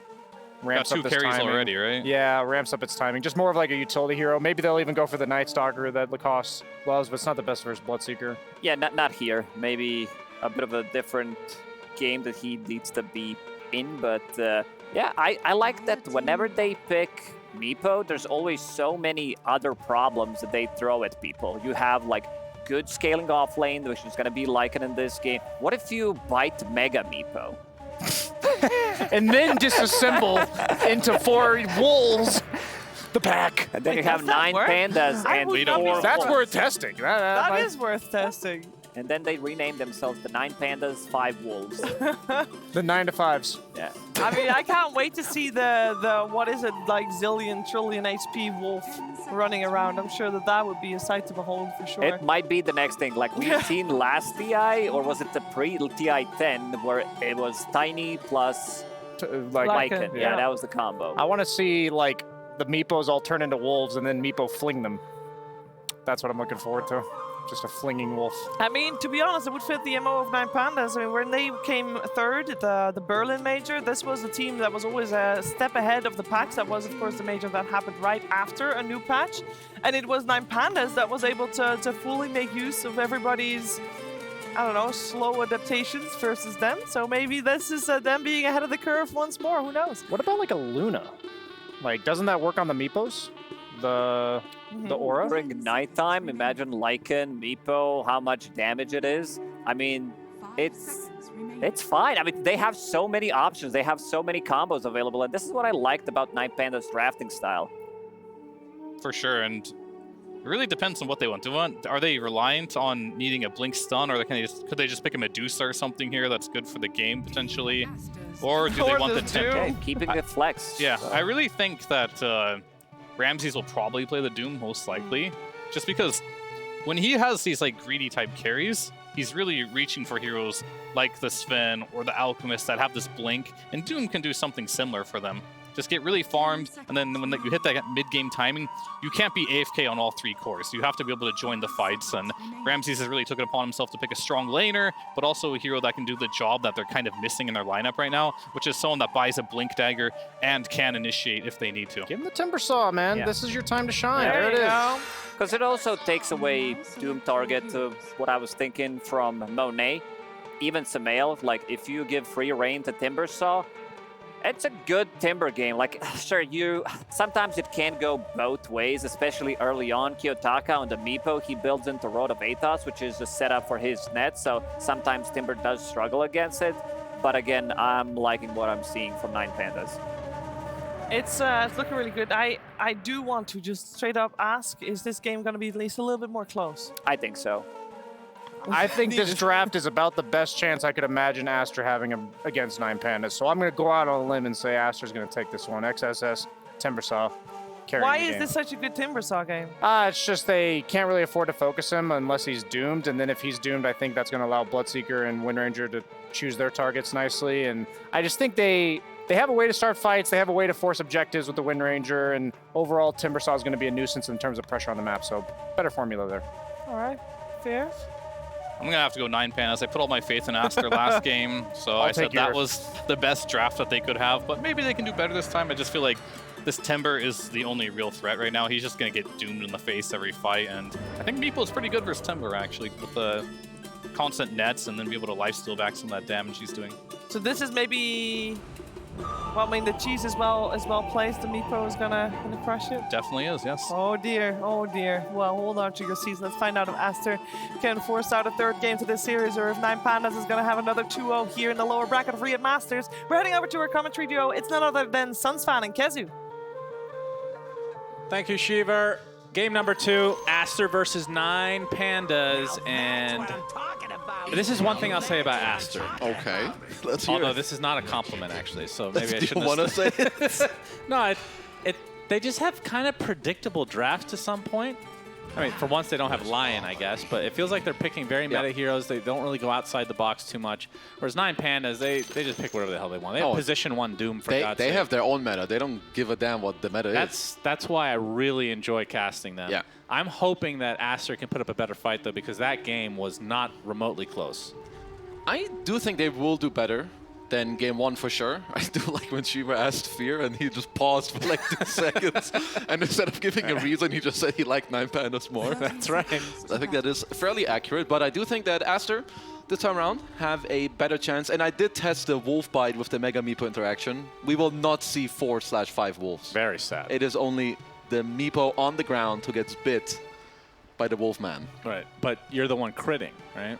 Yes. So it's still pretty good. I mean, I didn't say it's bad. Okay. That is true. It's a Wolf Meepo. It's an amalgamation of units. It's great. All these Meepos, 1 wolf. Oh. The wolf is the one with the brain, though, as 9Pandas are going to get 3 out of the 4 bounty runes. And Terry is able to get away with taking very little damage. And the tip, motivational power, coming in from solo from the safe lane. And so they're going to block the wave here with the wolves. That didn't work out too well, at least. Oh, nope, here they go again. But will he feed Willy and Wonky? It's Wonka. Oh, 1 wolf has been killed. Yep. Thank you. The other one resummoned. And that's a rebirth type situation, reincarnation, if you will. Wonka is back. Nice dodge. Sorry, I was very excited about the last hit there. Very interesting. He cancelled the poof to bait Sumail to hit the creep, and then he just smacked it. That's how you save mana, Shannon. Okay, what do you think of this matchup, though? Windrunner versus the old Meepo. I mean, I wish I had a lot of knowledge on it, but... Yeah, just use all the data points that you have, the exactly 0 games that you've seen in this matchup. No, I'm pretty sure this has to be good for both of them. Like, you just farm as Meepo. You're going to have some of the lifesteal coming out. I'm looking more like who can rotate from the supports over, and I think maybe... Seems somewhat even, so I think it's just going to be a farm tradey lane. I mean, what is even good? Like, let's forget about the lanes for a second. When you're playing against a core Meepo, Shadow Fiend, what do you want to pick? Just in the game, again, not in the lane. Because I remember back in the day with DC, like, Weeha used to pick this up all the time. I remember the heroes that he hated to play against, people would throw out these names like the Wyvern and all this stuff. He's like, I don't care about anybody but Sven. Sven is like the big one. I think right now having AoE teamfight is still good, but it's not the same as it used to be, where if you just have AoE damage on 5 heroes, you're not just going to kill Meepo anymore, because he can turn into the Mega Meepo. Yeah. So you want AoE teamfight with a hero that deals a lot of single target burst damage. So I think that's why heroes like SFs and even Sven can be good. I mean, Windrunner to some degree can that can be right? totally like, fine. The shackles are easier to connect because there's more units. Focus fire is pretty good. But like you said, the problem is not only can he turn to Mega Meepo, but you can also dig. Yeah. So 2 kind of saves for himself, and that's not including anybody in his team, where the telekinesis for 9Pandas could, and the false promise on top of that. They have, I mean, for once we're not seeing solo playing on dying, but you know, it's not going to stop buying these blood grenades, of course. It's a damn good Oracle game. You get it later, you can help out your Meepo. I mean, all your cores are going to go in for you, so that's great, that's what you want. And you're good against Bad Rider, can dispel the Lasso, dispel the Wind Run. You can allow people to man up against Rupture, which is also a big counter to Rupture. And the ET Spirit, which, sure, he's a 5, but you can still dispel it. And Terry's pulling the wave here. And Pichu has been playing a lot of Elder Titan in this tournament. Yep. It's been pretty good. Even that's the thing about some of these supports, is even if they don't win, or even if they get stomped, like sometimes these heroes still look good, and Elder Titan I would put in that category. It feels like they always have some sort of impact on the game. I mean, no, 6 wolves already. Yeah, I've got to update that. Delete that graphic. Hello, it's 5. incorrect. Fake news. Fake news. There we go. Perfect. Production. Yeah. But one thing I'm a big fan of from Aster's, like the way they adapted from game 1 to game 2, their lanes are way better. Like looking at bottom, I think the graphic broke. I didn't see it, so it doesn't matter. As now, their lanes are better, which is going to allow their supports to have better movement around the map and be more free, because Miro is struggling again as Pichu is already up here 3 minutes in. Let's see. Very early. Kaka gets off a nice flame break onto Ramses. There's the patented blood grenade from Solar trying to slow everybody down, but Ramses is surrounded and will burn to the ground. I say that maybe a little too early as XXS, Swirling Death, is not going to be in range, so somehow Ramses lived. As Solo they has another divide grenade. their efforts, and Solo, I have no idea how this man is alive. How's everyone alive? No one has died. Okay, I don't know if they had opportunity to continue to chase Ramses or if they thought he was dead and they tried to get the 2 for 1. But they get 0 for nothing. 0 for nothing, what a great trade here. That was pretty interesting. Yeah, they probably thought XXS just had the Whirling Death in there, but Ramses just got to walk it off as he has early boots. This is why good itemization, Shannon, it can keep you alive. That's right. Well, let's talk about Doom being a position 1 because it's not the most common thing these days, but I want to say Entity from last year where Pure was playing that, and I guess Saberlight during the Arlington Major. This was their go-to. It was position 1 Doom or position 1 any tanky type hero. For 9Pandas, I feel like they're just reaching for heroes that do the same thing in the game and in the mid lane. They're good laners, they have a mid-game timing, and then they just go in, right? Whether it's some carry Nature's Prophet, carry Lycan, carry Doom, carry Alchemist. Did you say Nature's Prophet? Yes. Is that a hero still? It can be. Okay. Ramses has been playing it. In this tournament? I think he played it once in this tournament, and I have seen him pub it. Okay. Which, if any team will play it, it's them, because it just fits their formula for the game in terms of how they want to play. I see. Okay. Yeah, good try there, trying to call me out. What? No, I'm genuinely curious, because the hero, I can't remember what they did to him to make him feel so bad. His treants are worthless. And his teleport now gives you stacks that every time you hit, you gain damage. But anyway, he's not in this game, so we'll hold it for next year. Ever since they got rid of that shard, you know, the greater treant. Oh yeah, Jenkins was really cool with that. That's actually the first person I think of as well. It's just pathetic in the trees. Solo, the 5-minute move. Yeah, gets lifted back into Body the fray. blocks. Miero and Antares beating on Monet, but he's going to get healed up a bit. Be able to run away as Pichu doing a ton of damage to Antares. Will be able to find the first blood of the game. I actually forgot that there hasn't been one. Good, so much action top. Well, he had 150 bonus damage. Came to the wrong neighborhood, my friends. So you just get stapled on out of there. Kiyotaka versus Sumail, 42-3 to the 34-11. I'm not sure how many of those are neutral creeps though. But yeah, Kiyotaka definitely off to a very good start as Ramses getting chased by XXS. Level 5 Timber versus level 4 Doom. Ring around the rosy. Timber Chain not going to hit, so won't go any further. Well, Ramses would definitely love to eat the siege creep away here later from XXS's lane, because that's what's going to allow him to pressure as his courier does die, as Ramses makes his circle around to eat that siege creep. Yeah, will he pay the price though? That's a lot of damage. He's got a Lotus for now. Solo's there. Give him some moral support. His constant blood grenades, knowing that that's at... Sorry, he does not have blood grenades. What? That's the first time I think I've ever seen that not be in his inventory. It's coming soon. It must be. His courier is bugged, He's soon slacking. we will pause the game. Maybe he bought them all out already. I mean, there were a lot of blood grenades used earlier on the tier 1 fight. As Solo's used nearly the total amount of net worth he has on consumables. It's nearly a 1-for-1. But Monet, he just gets to chill down bottom for now, right? You're level 6 on this Bloodseeker, and he's moving real fast all the time. Multiple meeples that might be low HP. Ramses not having the best lane early on as well, so he's the little winner here in this early game. Yeah, Kiyotaka going for the typical Atos build and likely Ags after the fact for the Mega Meepo is Solo. Gonna get spotted. Flame Break brings him back, but good usage of that Fortune's End. But the Echo Stomp just barely hits on the side. He's gonna get burnt to the ground. So second kill going the way of Aster, who have an early 2K lead. And now Ramses being chased by the 3 members of Aster. Is there gonna be any TP support, or is he just gonna run this off? Looks like that's gonna be the case. He will be able to walk it off, but now that XXS is level 6, so a little different from last game where they can actually be the ones pressuring. Bloodseeker gets to pressure bottom. You now have Timber top who can, I think they can try to slowly get Ramses out of this top lane. Some mid pressure. Yeah, Rune ends up going bot. It is the Shield Rune. And one of the Meepo. The Shield Rune, of course, looking very new. Right, man, I need to get my eyes checked. looked like a shield rune on the minimap. I'm sure it did. I swear. Oh, Ramses. I mean, he's just playing with fire here. Literally. Jinx.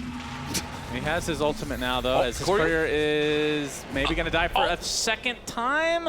Kaka. God micro. Yeah, very good usage. Very lucky that Monet's here. Batrider hits like a wet noodle. As Solo getting chased now by Monet. Easy pick off for him, as 9Pandas is still not on the board, but these power spikes have yet to come, of course, and I think a lot of the pacing of this game is going to be dictated by Miero's Lycan, just like last game, and Kiyotaka's Meepo. I feel like Ramses is just kind of there for the ride in some respects. But it's harder for them this time around to help Miero like really get online. I mean, I guess you can smoke. Why is your Kiyotaka Meepo. about to pick his nose in that picture? Have you ever seen that? It's a weird one to pick there.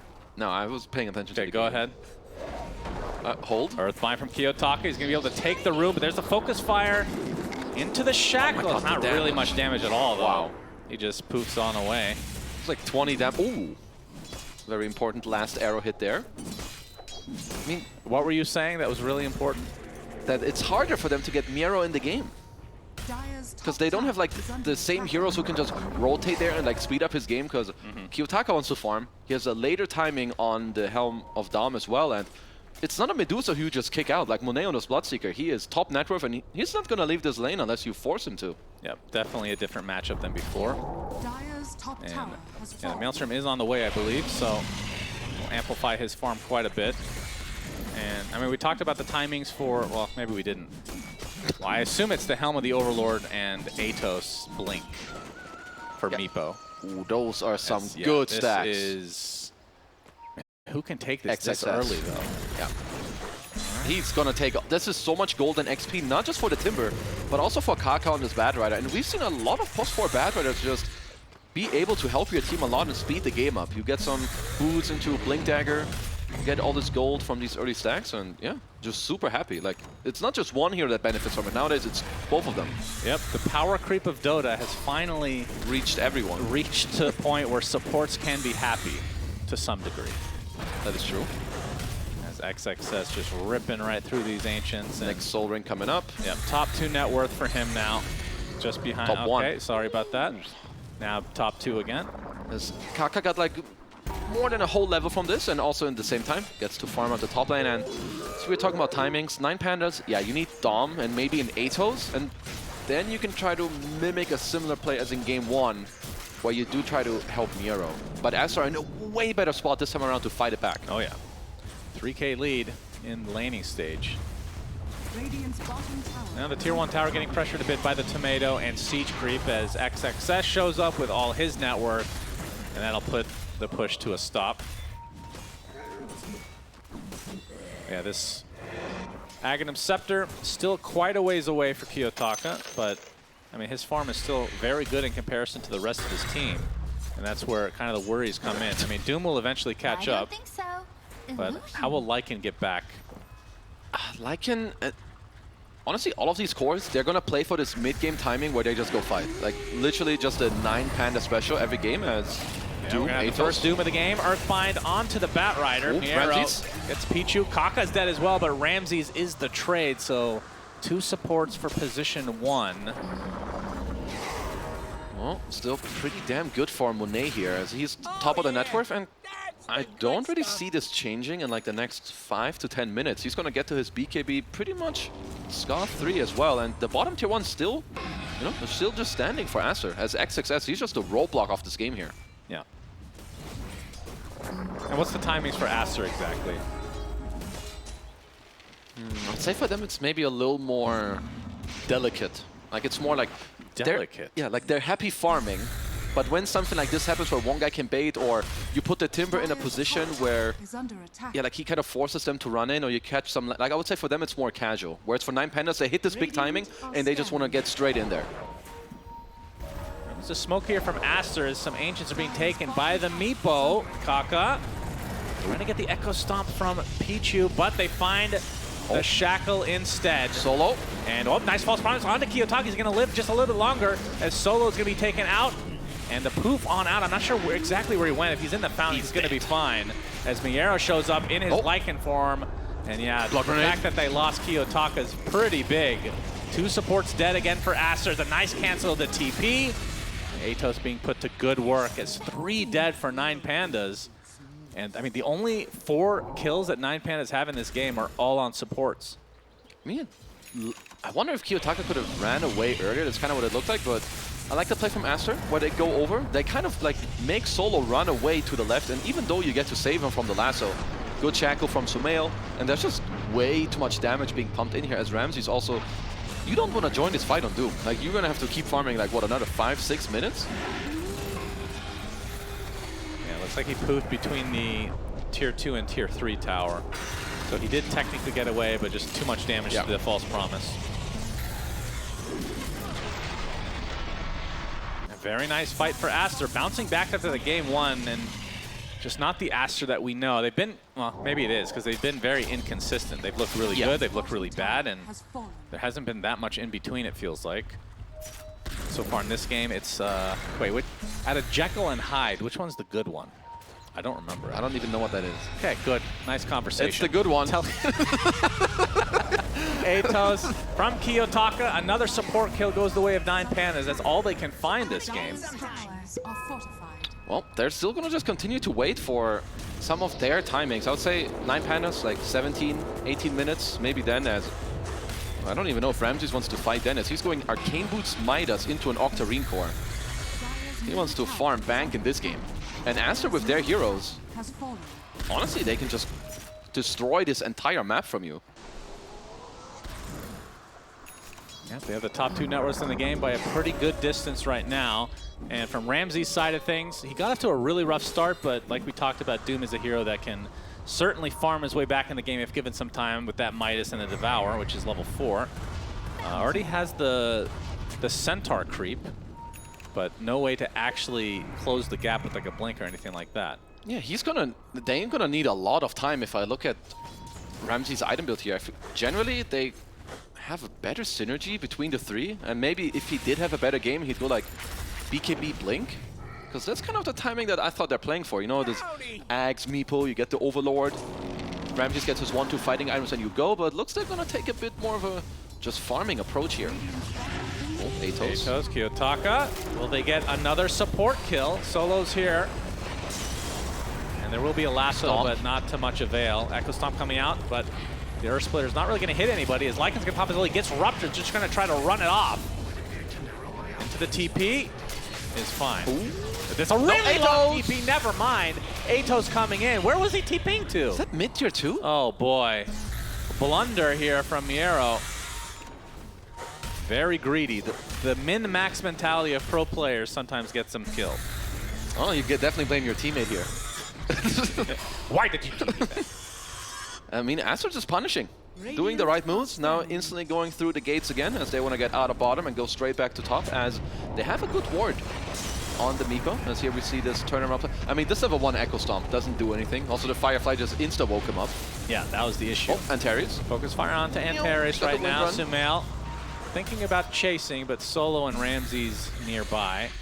Does get a haste rune, though. I mean, that is one thing you do have to worry about is Solo with his Fortune's End able to dispel the win run constantly. Yep. Atos on Kaka again. Another support kill. 9Pandas just eating up the supports this game.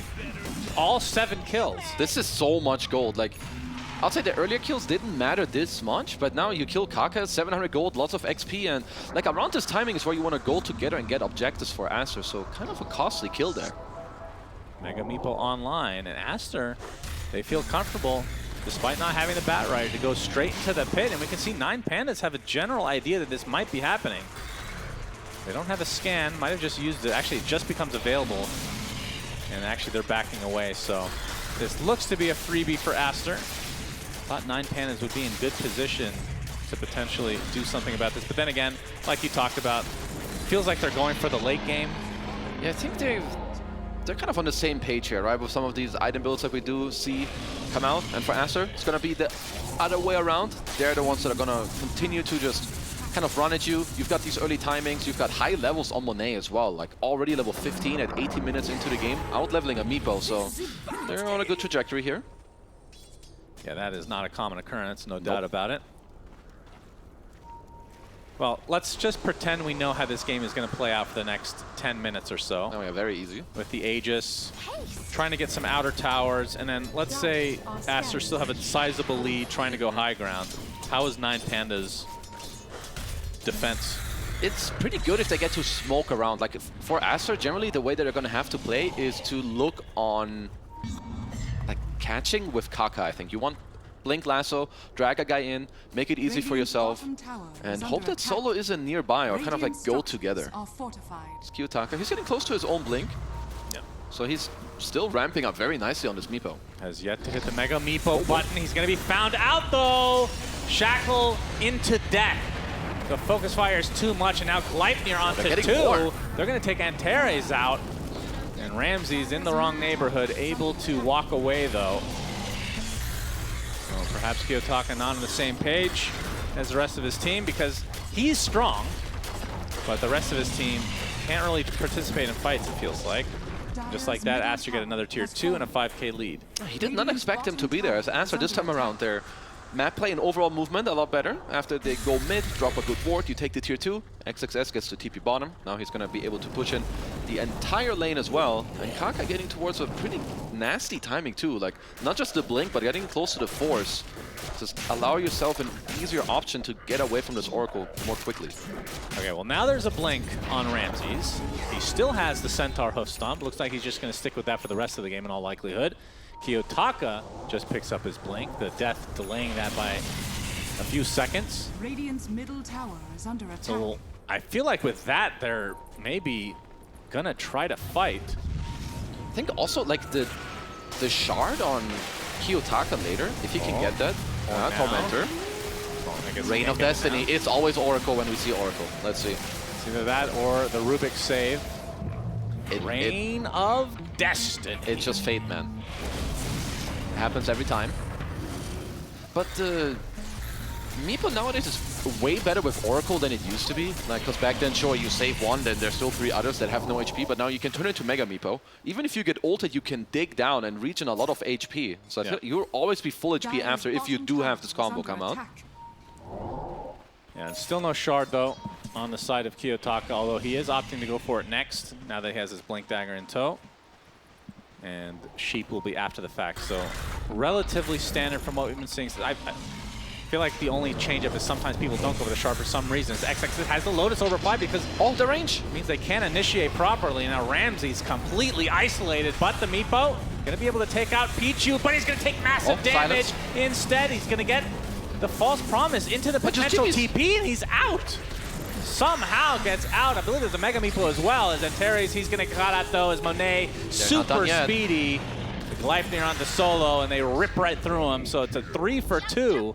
And am I mistaken that they still have only killed supports? You seem to be correct. I am correct. Wow. High five. High five. 9 kills. This Lotus Orb was pretty dirty. It reflected, and the Stomp as well. Just keeps Solo in place so he can't save Ramsey. So XXS, very quick on the Lotus there. But here we see a little bit of this interaction already. Just get to drop the ult on Kiyotaka. TP's out. But yeah, only killing the subs. Yeah, he hasn't really used the Mega Meepo in any offensive measure, but they are down a decent margin right now, so can't be too surprised by that fact. But I believe the shard, he's still 400 away, so Dig getting pretty close though. Should have it for this next fight. As Kaka will be taking on a nice juicy stack. Some of these item timings right now coming out for Aster are pretty damn strong. Right? You have the Bloodseeker shard, like later against Meepo, if he turns into Mega Meepo, you get so much from that as Sumail. Yeah, focus fire.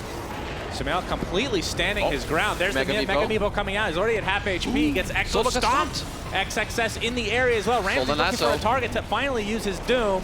Gets it off onto XXS, and you see the Reign of Destiny doing a little bit, but not nearly enough to save anyone from 9Pandas. As they lose 2. Aster getting pretty much everything they want in this game. Yeah, the only win out of that fight for 9Pandas is the fact that you did steal a lasso, but losing Ramses again, who's a very crucial hero for you, and Aster just going to push forward. Seems like every team Fear chooses to win gets absolutely crushed. The Fear curse. The FC. Let's just continue. Looks like Glyph will be enough to force back Aster. Some guys pinging bottom as he sees gold. Definitely want more gold if you're core. I don't know if you feel the same way. 9Pandas, even though they're down 7K, I still feel like there's a chance because of the games we've been seeing lately. People have been making some crazy comebacks. 10th support kill of the game. This is a free kill. It will be. As Ramses makes sure he is close enough to get some XP for that.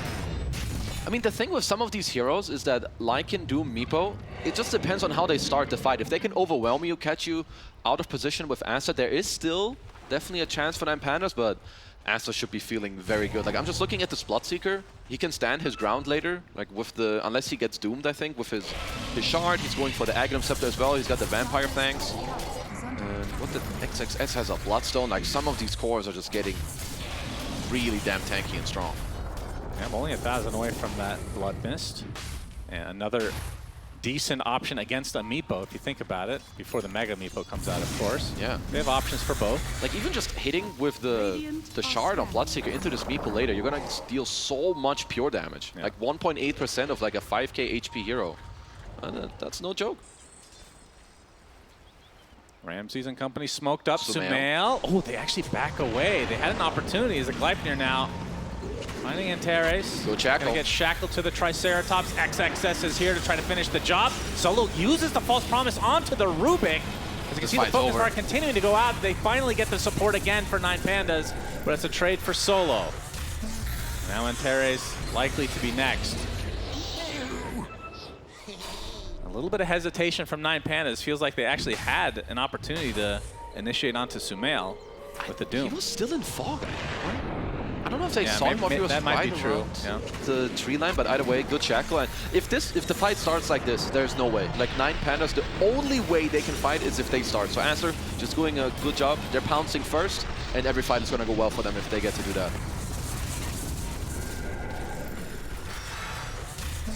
Bloodstone there for XXS now. Had that a little bit ago. As Aster continuing to expand this lead just bit by bit. Not insurmountable by any means, but 9Pandas haven't really shown that much signs of life here from anyone outside of Kiyotaka. As Aster have a good lane ward, they know they're here. They find Kiyotaka. Nice shackle with a focus fire. Chakram to follow. Ramses getting out the AoE Doom. Didn't realize that he had the Aghanim Scepter. As Kiyotaka, he turns into the Mega Meepo temporarily. Getting pursued even further. Is the Earth Splitter not going to hit, but the focus fire continuing there from the likes of Sumail. Ramses dead, Kiyotaka next. It's the fact that Sumail has Aghanim, so he got you're Lotus. Right. Yeah, the Lotus. That's hilarious. Okay. As just a 2 for nothing, you lose your 2 most important cores, and you had to use Doom as well. And Roach is up in 40, as Aster is doing everything right in this game. They have this great lane ward, they know they're all here. Mass TPs, you go down bottom. Just playing fast. Like, they're feeling it this time around. Oh, what a sick timing on the load from XXS there. That's insane. AoE Doom, because he has Ags. That is actually awesome. Yeah, Sumail's actually absolutely owning this game. All the cores are really for Aster. As Ramses, this game is starting to slip away as Aster continues to dominate. Almost a blink dagger here for Antares. Doesn't have the shard though, of course. I feel like if you're 9Pandas, you need to think about this next Roche. If Aster get their hands on this Aegis, I feel like you're just gonna lose the entire, like all of your rest of the outer towers. You're gonna lose the Tormentors. If they wanna go high ground, you're gonna get lassoed in, and it's just gonna get harder and harder. I feel like this is the fight where you need to man up, risk it, and try to win. Otherwise, you're just gonna lose out. You've got to risk it for the biscuit, as they say. Indeed. But Roche number 2 is up. We'll see if they contest. Lots of good items coming out as well for Aster. Double Blink Dagger on your Timber and your Bloodseeker to just get in there, because you want to screw with these supports in the back, right? Oracle, Rubik, backline supports. Just get on them. Don't let them do what they want to do. And Blood Mist online for Monet. And it looks like they'll be giving this one up again for 9Pandas. Not sure if they're even fully aware. They probably are. I think first time they were definitely aware and they were thinking about Sumail going as Solo spotted by Sumail. Easy pick off. Very easy kill with the 468 damage. And Monet looking at Kiyotaka mid. Lasso onto Meepo. TP's coming in. Echo Stomp Oh, okay. Was that the... I guess that was the poof. It was just a poof. As Monet just kills there as, yeah, another support takes a tumble for 9Pandas. Well, even if they don't kill Kiyotaka there, top is getting pushed in, mid's getting pushed in, bottom is getting pushed in, they can just take the entire map away from 9Pandas as they're probably hoping they get to pull out a team spirit performance here, as, you know, just farm all game and then pull it together at the very end. And Kiyotaka does have to be careful. Warrior. Plenty of ways to get on top of him.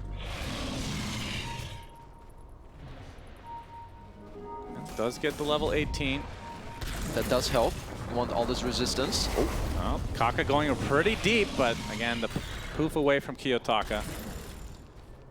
Getting closer to his sheepstick, but it does feel like in every instance of this game, Aster has been the aggressor. Yeah. Despite multiple Blink Daggers being available from 9Pandas and the sheepstick that comes, like that feels like you want to be playing aggressively, but they just haven't. I mean, the next only big timing I see here for 9Pandas is the Hex on Kiyotaka that you talked about, but even then, they're gonna have to smoke around, find perfect targets. Like, what, maybe you Doom XXS or you try to get some mail before the wind round, but all these things are just not easily set up. Ooh, Kiyotaka, I believe so. Lasso is there. Into the focus fire. Mega Meepo, though, coming into the fray, but he's going to get stunned right off the bat. Turns he's all over the place. He digs Where'd he go? Still the focus fire is applied from Sumail, and they'll eventually bring the Meepo down. It requires quite a bit of effort, but Kiyotaka does fall. Well, it's all they got to do, really. Aster is doing a good job here in this mid-game. I wouldn't say it's too hard for them as they're ahead in the game, as Kiyotaka, I don't blame him too much for this death. I feel like you have to kind of try to, you know, play on the line or maybe overplay it in order to get all this gold you need to come back in this game. Yeah. And with this Aegis, you have to think Monet will start to poke at least at the high ground, knowing that this Meepo is dead for the time being. Oh, this is such a strong Bloodseeker.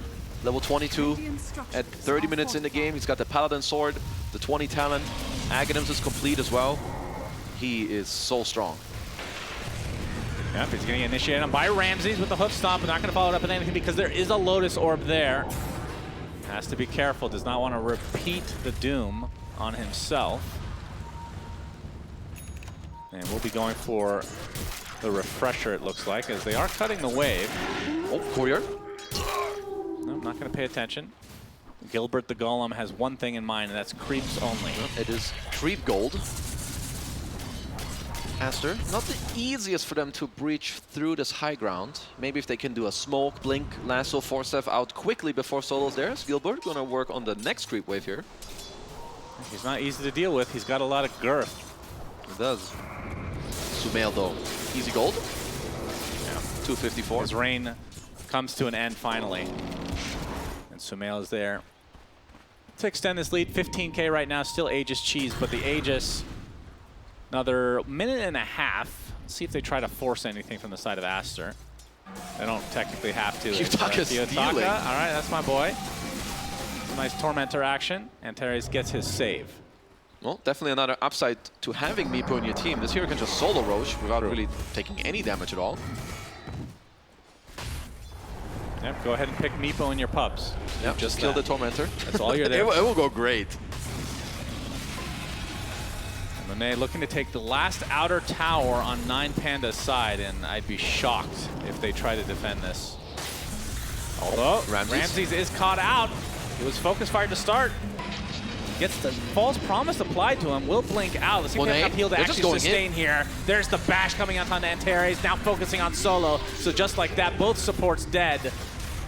Do they have a creep wave, though? It's coming. A little bit outside the base. Have to wait a few seconds.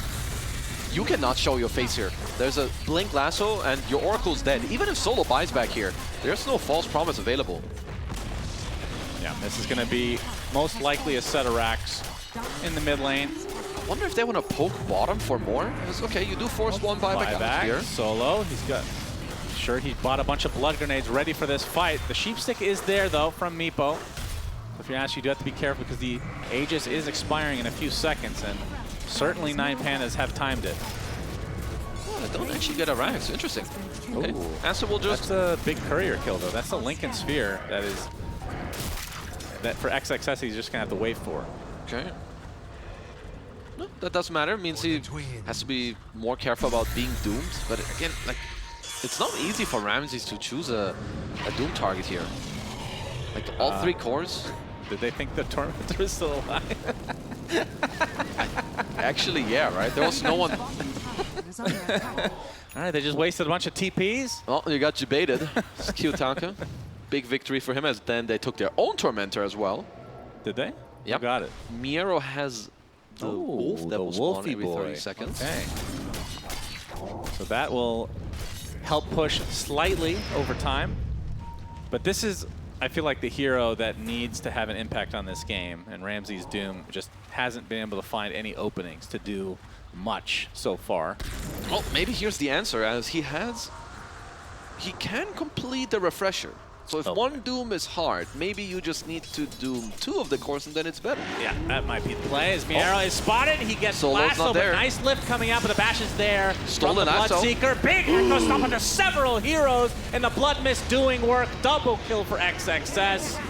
And honestly, this might do it because Meepo does not have buyback. Miero dead as well. And into the base, Aster go. You can see Ramses has a refresher now, but it's just him and Solo. I don't think they can hold this at all. They can only watch. Well, they could also throw blood grenades if they want from afar. Solo might do it. But Sumail with that DD gonna go for the throw with the DD. should be able just to shove everything in now. Focus fire into the first tier 4. And here comes Ramses. Last ditch effort. BKB eats a creep. Very important to get his gold per minute up by the end of this game, as GG's called. Another stomp, but it's the other way around. Aster evening this series 1-1. The team with the stronger lanes and the better mid game, like just the ones that can play forward, they're just the winners of the series. Kind of no fight back this time around for 9Pandas in the series, as Aster just going to push it to a 3rd game. And next game, I think both these teams are just going to go on heavy lane and mid game. I think it's going to be a very exciting game 3. These last 2 games have been a bit meh, if I'm being honest. Of course, this is in comparison to yesterday. Yeah. But it feels like each team had a flop of a game, and now we're going to be able to get something special. Now, game 3 in these type of series where you're playing into a style, you adapt from game 1 to game 2, which is what Aster did. But now in the 3rd game, both teams know exactly what they need in the next game in order to fight back against each other and make it competitive. Yeah, so with this game, Monet, XXS, and Sumail go deathless. Panel, break it down.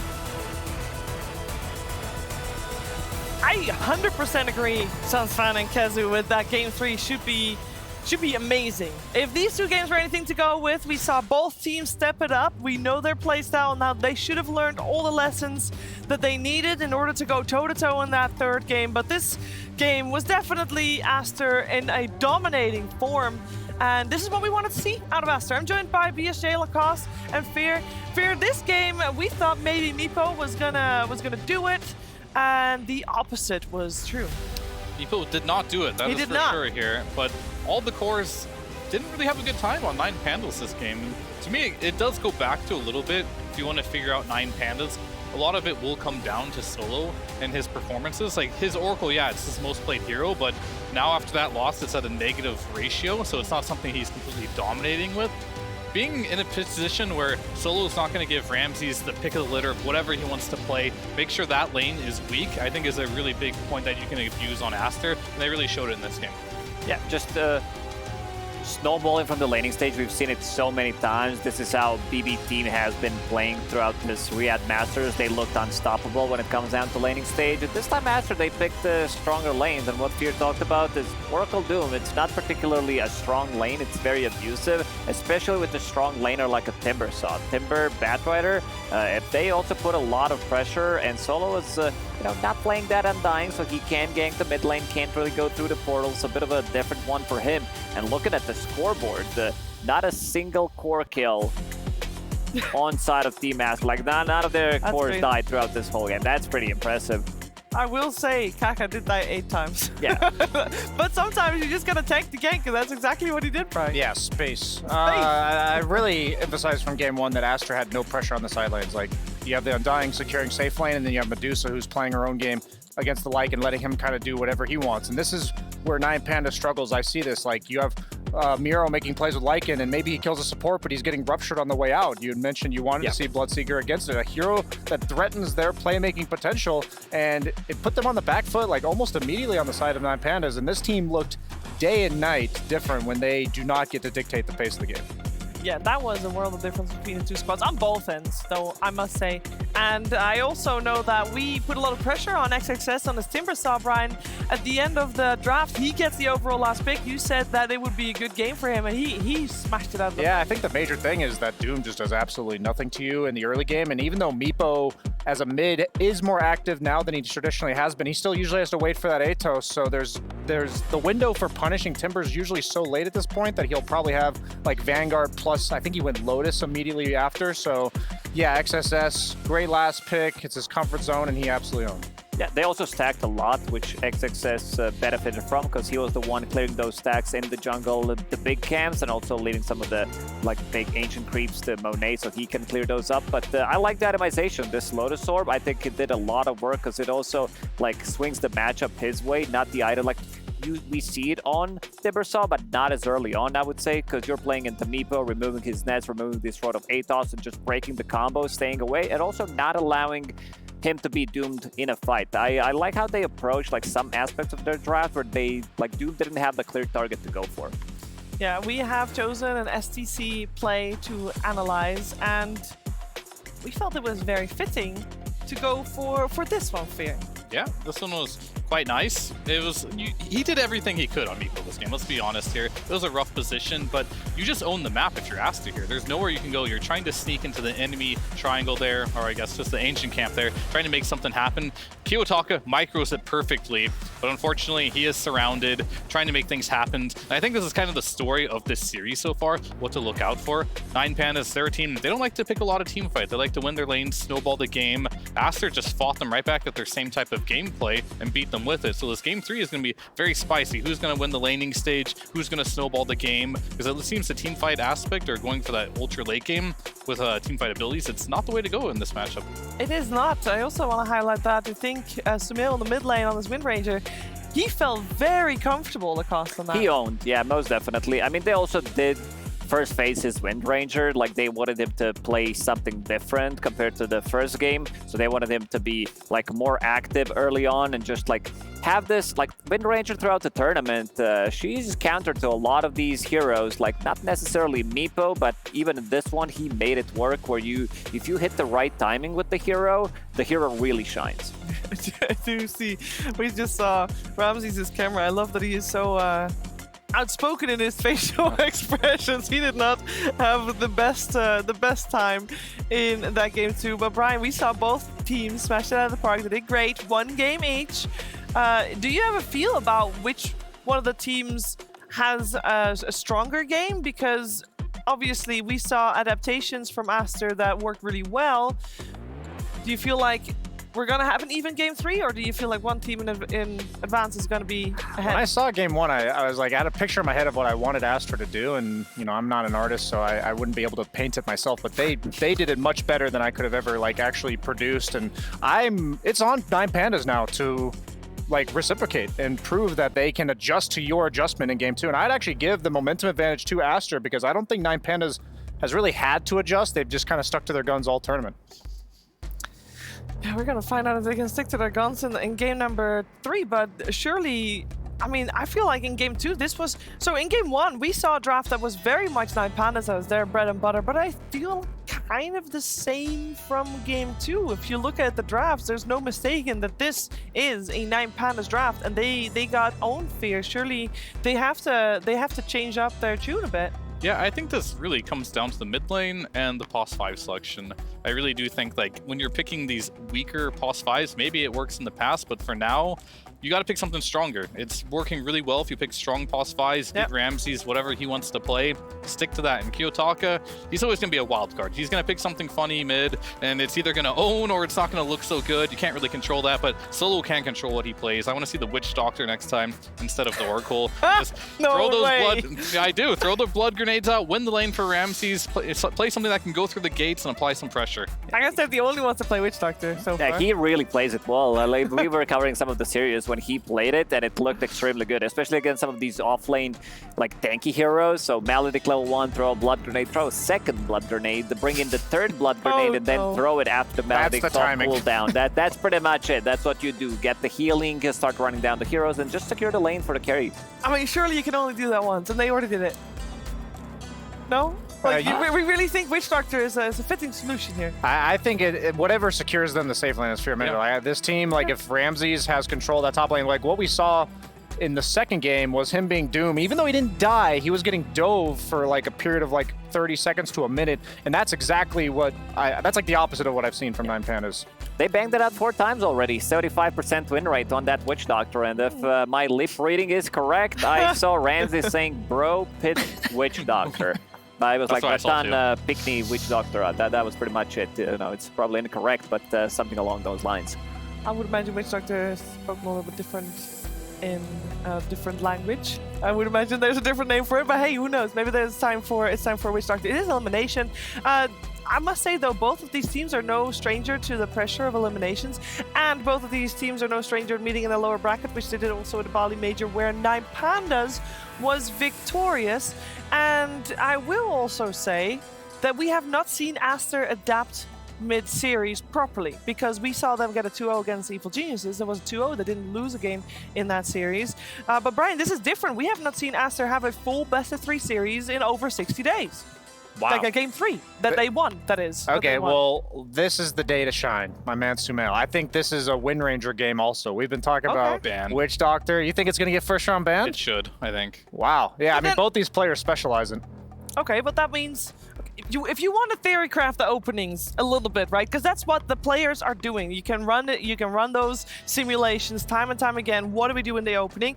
Both games so far, we had 9Pandas on first pick and Aster on second pick. So let's assume they're going to keep that the same, because that means they have aligned their priorities. So that means that you want 9Pandas to ban out Wind Ranger. Are you still banning out Snapfire, or are you still banning out Storm? Are you banning out neither? You ban Storm, that's 100%. Aster gonna keep with what they've done in the second game. They gotta get rid of this Witch Doctor. But I feel 9Pandas, they're gonna fall back to probably Doom, maybe go for the flex or go with the Enigma. I feel like they need to make some of the adjustments, like they can't pick the same thing. And I also feel Kiyotaka is just gonna play a different hero. Like I like that Kiyotaka, especially in these high-stake games, I think he needs to play the hero that maybe like not necessarily go in first or like even go second. Because in the first game, he looked extremely good, keeping the distance with that Invoker. So, you know, we've seen him in those couple of games where he's playing like a Storm Spirit, so he zips in and there's no real follow-up for him.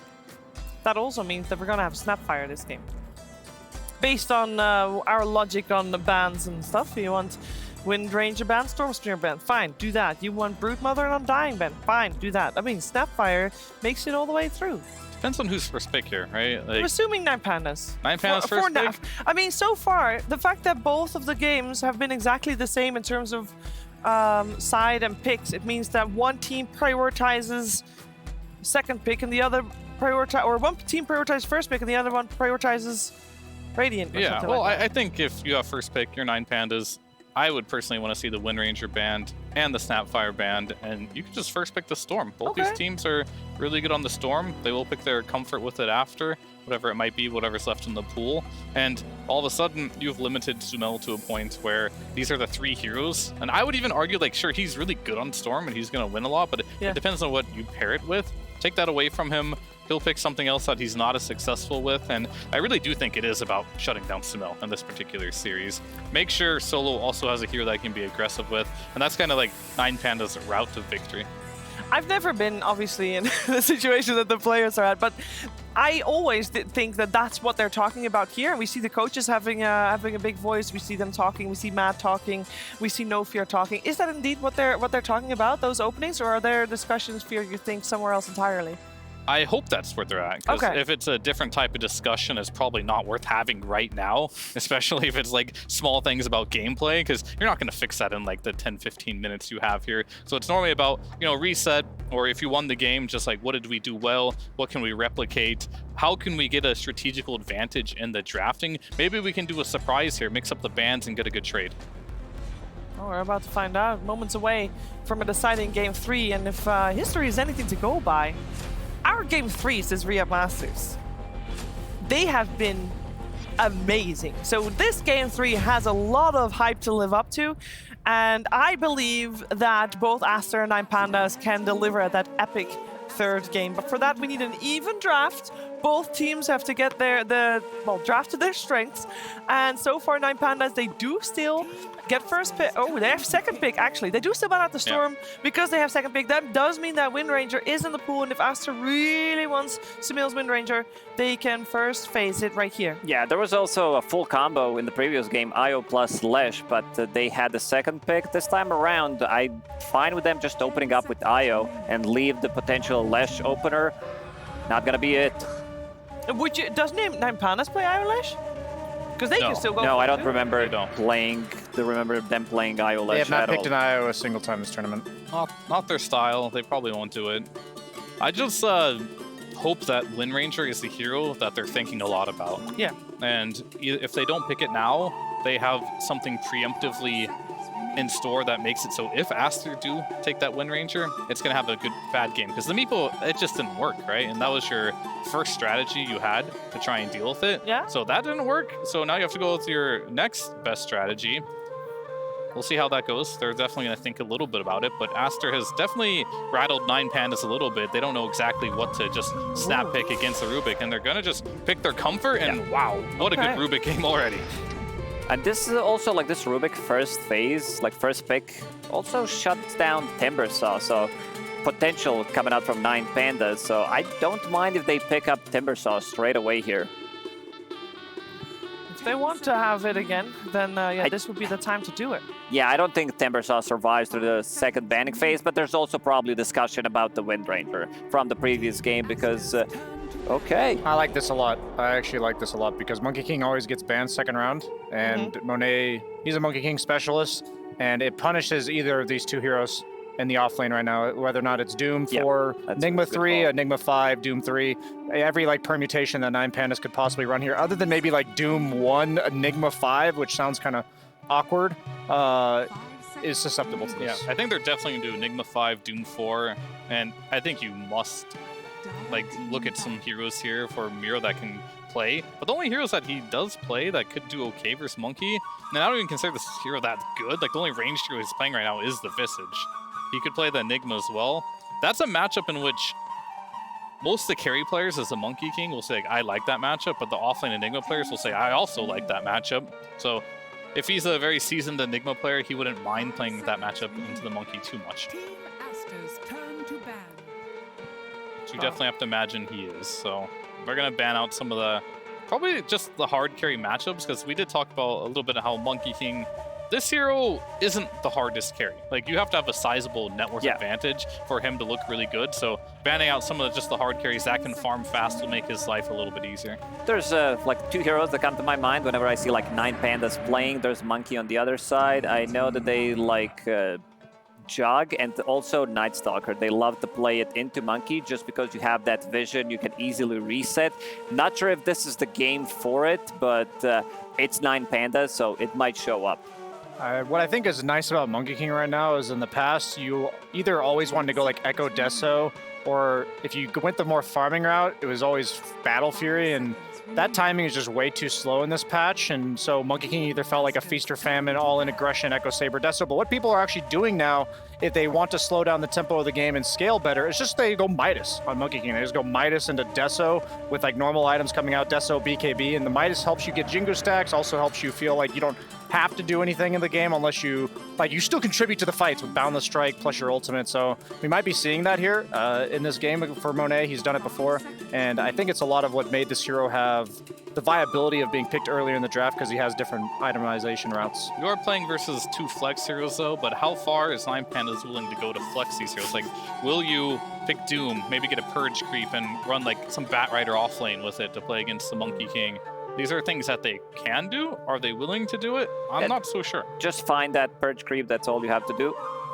I think if this is going to be... now. Yeah, it is, but if this is going to be the case, I could see experienced teams like Aster warding up, putting down sentries in those camps so he can't get near it. Still on the side of Aster, better safe than sorry, removing Ramses' Alchemist. Terrorblade and Silencer also removed. Oof. IO Lesh still in the pool for Team Aster. It is available. IO Monkey, really strong lane. I think you can punish. If this is Enigma, if this is Doom, I think you suffer no matter what. It's just going to be so much sustain. You secure his lane, you hit an early timing, you play in the lane with Monkey, and then later on you play with Lesh, you get that mech plus a Bloodstone.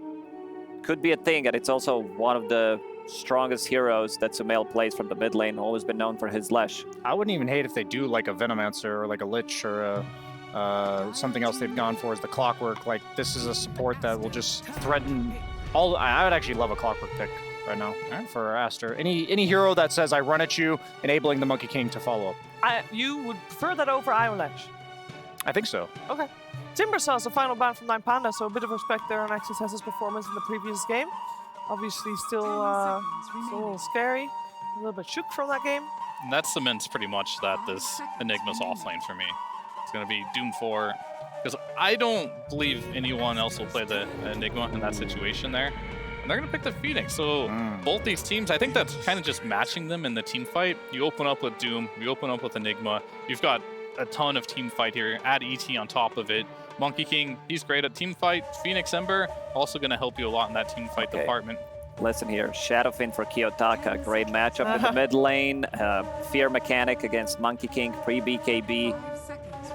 You pass up on the Juggernaut. I mean, I've been calling for Necro pick in some of these situations. Never happened. I lost my faith. Yeah. I'm not going to say it even more. Don't worry, we'll still know that if it does come out. Yeah, it's just that these Eastern European mid laners are like the biggest fans of Necro, and I'm surprised none of them have whipped out against Ember this entire tournament. There must be something where they tried it in scrims and it just failed miserably or something. First Phoenix too, it might be a little could difficult. be tricky. Yeah. So far, also 9Pandas doesn't really have a great way of dealing with the egg. But this is the time where they would want to pick something against Ember, because you know Aster is going to ban out some of the counters, the more common counters towards Ember in the next phase if you don't pick your mid right now. And that's why they're taking a little bit of extra time. Oh, and we're going to get it! No, it has not been successful. 0-2, I believe all of those were on hands of Kiyotaka. Maybe one was different, actually. Yeah, I was going to say, you know, it's only good one versus Ember and good versus Phoenix. They could run back the Meepo, but they're going to go for the Tinker instead. Maybe losing a little bit of faith in the Meepo. Maybe feeling it's not good enough. Tinker, Ember. Talk me through it. Tinker versus Ember? I personally think this matchup should be very Tinker favored. However, it is very easy to gank a Tinker, especially when you have an Ember on your team, right? So it's going to be about the rotations, getting there early. What were the Tinkers building nowadays? I feel like there was something they're building before the Blink Dagger. Or maybe, the Phylactery. I wonder if that's going to be something we're going to see, particularly in this game as well. Adds a lot of even more nuke damage to those early levels of rockets, plus laser. They don't really have stuns on Aster other than Boundless Strike, really. Like, meaning, yeah, you can root him in place, you can slow the Tinker down, but you should be able to get that rearm off. You should be able to spam, like, Shiva's Strength Blink. I'd imagine if they get there, you also have the ET Spirit to scout out for you. Usually with Tinker, you like to have like a Bounty Hunter, a Night Stalker, some hero that provides vision for you, just so you can spam rockets and fights and stay in the back. Tinker Night Stalker. We could might go see back. it. I'm loving it now. It is against Phoenix, though. So that's a bit of a rough one, but other than that, you can still make it work. You have some extra lockdown for December Spirit. I think Aster, they need some Blink Initiator, like they need someone to start a fight for them. There's always Mars available, so that's really good pairing up with the Phoenix and also finding the Tinker because he loves to hide in the trees. It's a Mars. They're setting up a Mars pick 100% with these Beastmaster bands. was a good band because it's a vision hero. It's also like another hero that can deal with Enigma, really strong laner when paired up with Rubik. And we saw in the last game there that Ramses, he had to pick his hero into a counter pick, and we saw how he struggled, but not this game. He will get to see what he's playing against, and I think that favors 9Pandas a lot because Kiyotaka, whether he's playing Meepo, he's playing Tinker, he's already showing his hand. So if you already are playing some greedy mid and you lose your side lanes, the game gets infinitely harder here. So good news for 9Pandas here, if you're a fan of them. Ramsey's having a good game, does help them out a lot. I think the Legion ban's a mistake. I think that should have been a Mars ban. Based on the bans that Team Aster took out, like Legion's really good against Jug and Void. They weren't planning on picking it.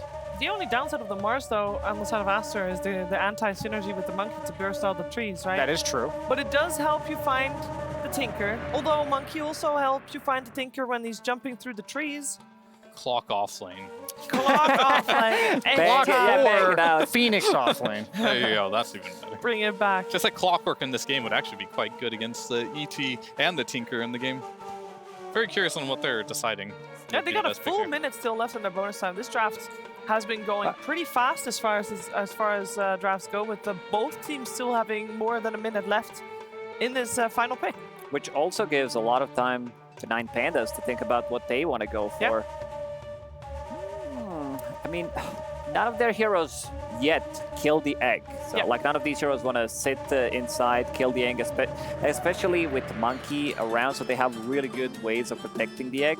It's like, how do you disengage? I mean, we can go back to that Night Stalker pick. I think it could be good Wind Ranger game from the carry position against Monkey King before he can get, you know, Nullifier or anything, but I feel like you can sit into Wukong's ring, kill people, but that also doesn't give you a hero to kill the egg with. And they go with the Mars, a hero that we did mention. It was kind of, not going to say obvious, but definitely top 2 picks for Team Aster. The only egg killer still in the pool from the carry position is Lifestealer, no? It's true. Brian likes it. I was going to say it, but you said it for me. You also have to be like a Lifestealer player, though. You have to like want to surely Ramses is a Lifestealer player. Yeah, when I say Lifestealer player, I'm not saying that you're able to play him, but you have to. Yeah, you have to. Yeah, you have to love the hero, like like Duraccio style. But I don't know what else. Like what the other route is. Morphling's solid in lane against Mars in the sense that you can never really kill him with Arena unless you catch him with his pants down, and you are decent at hitting the egg. Yeah, you're decent at it.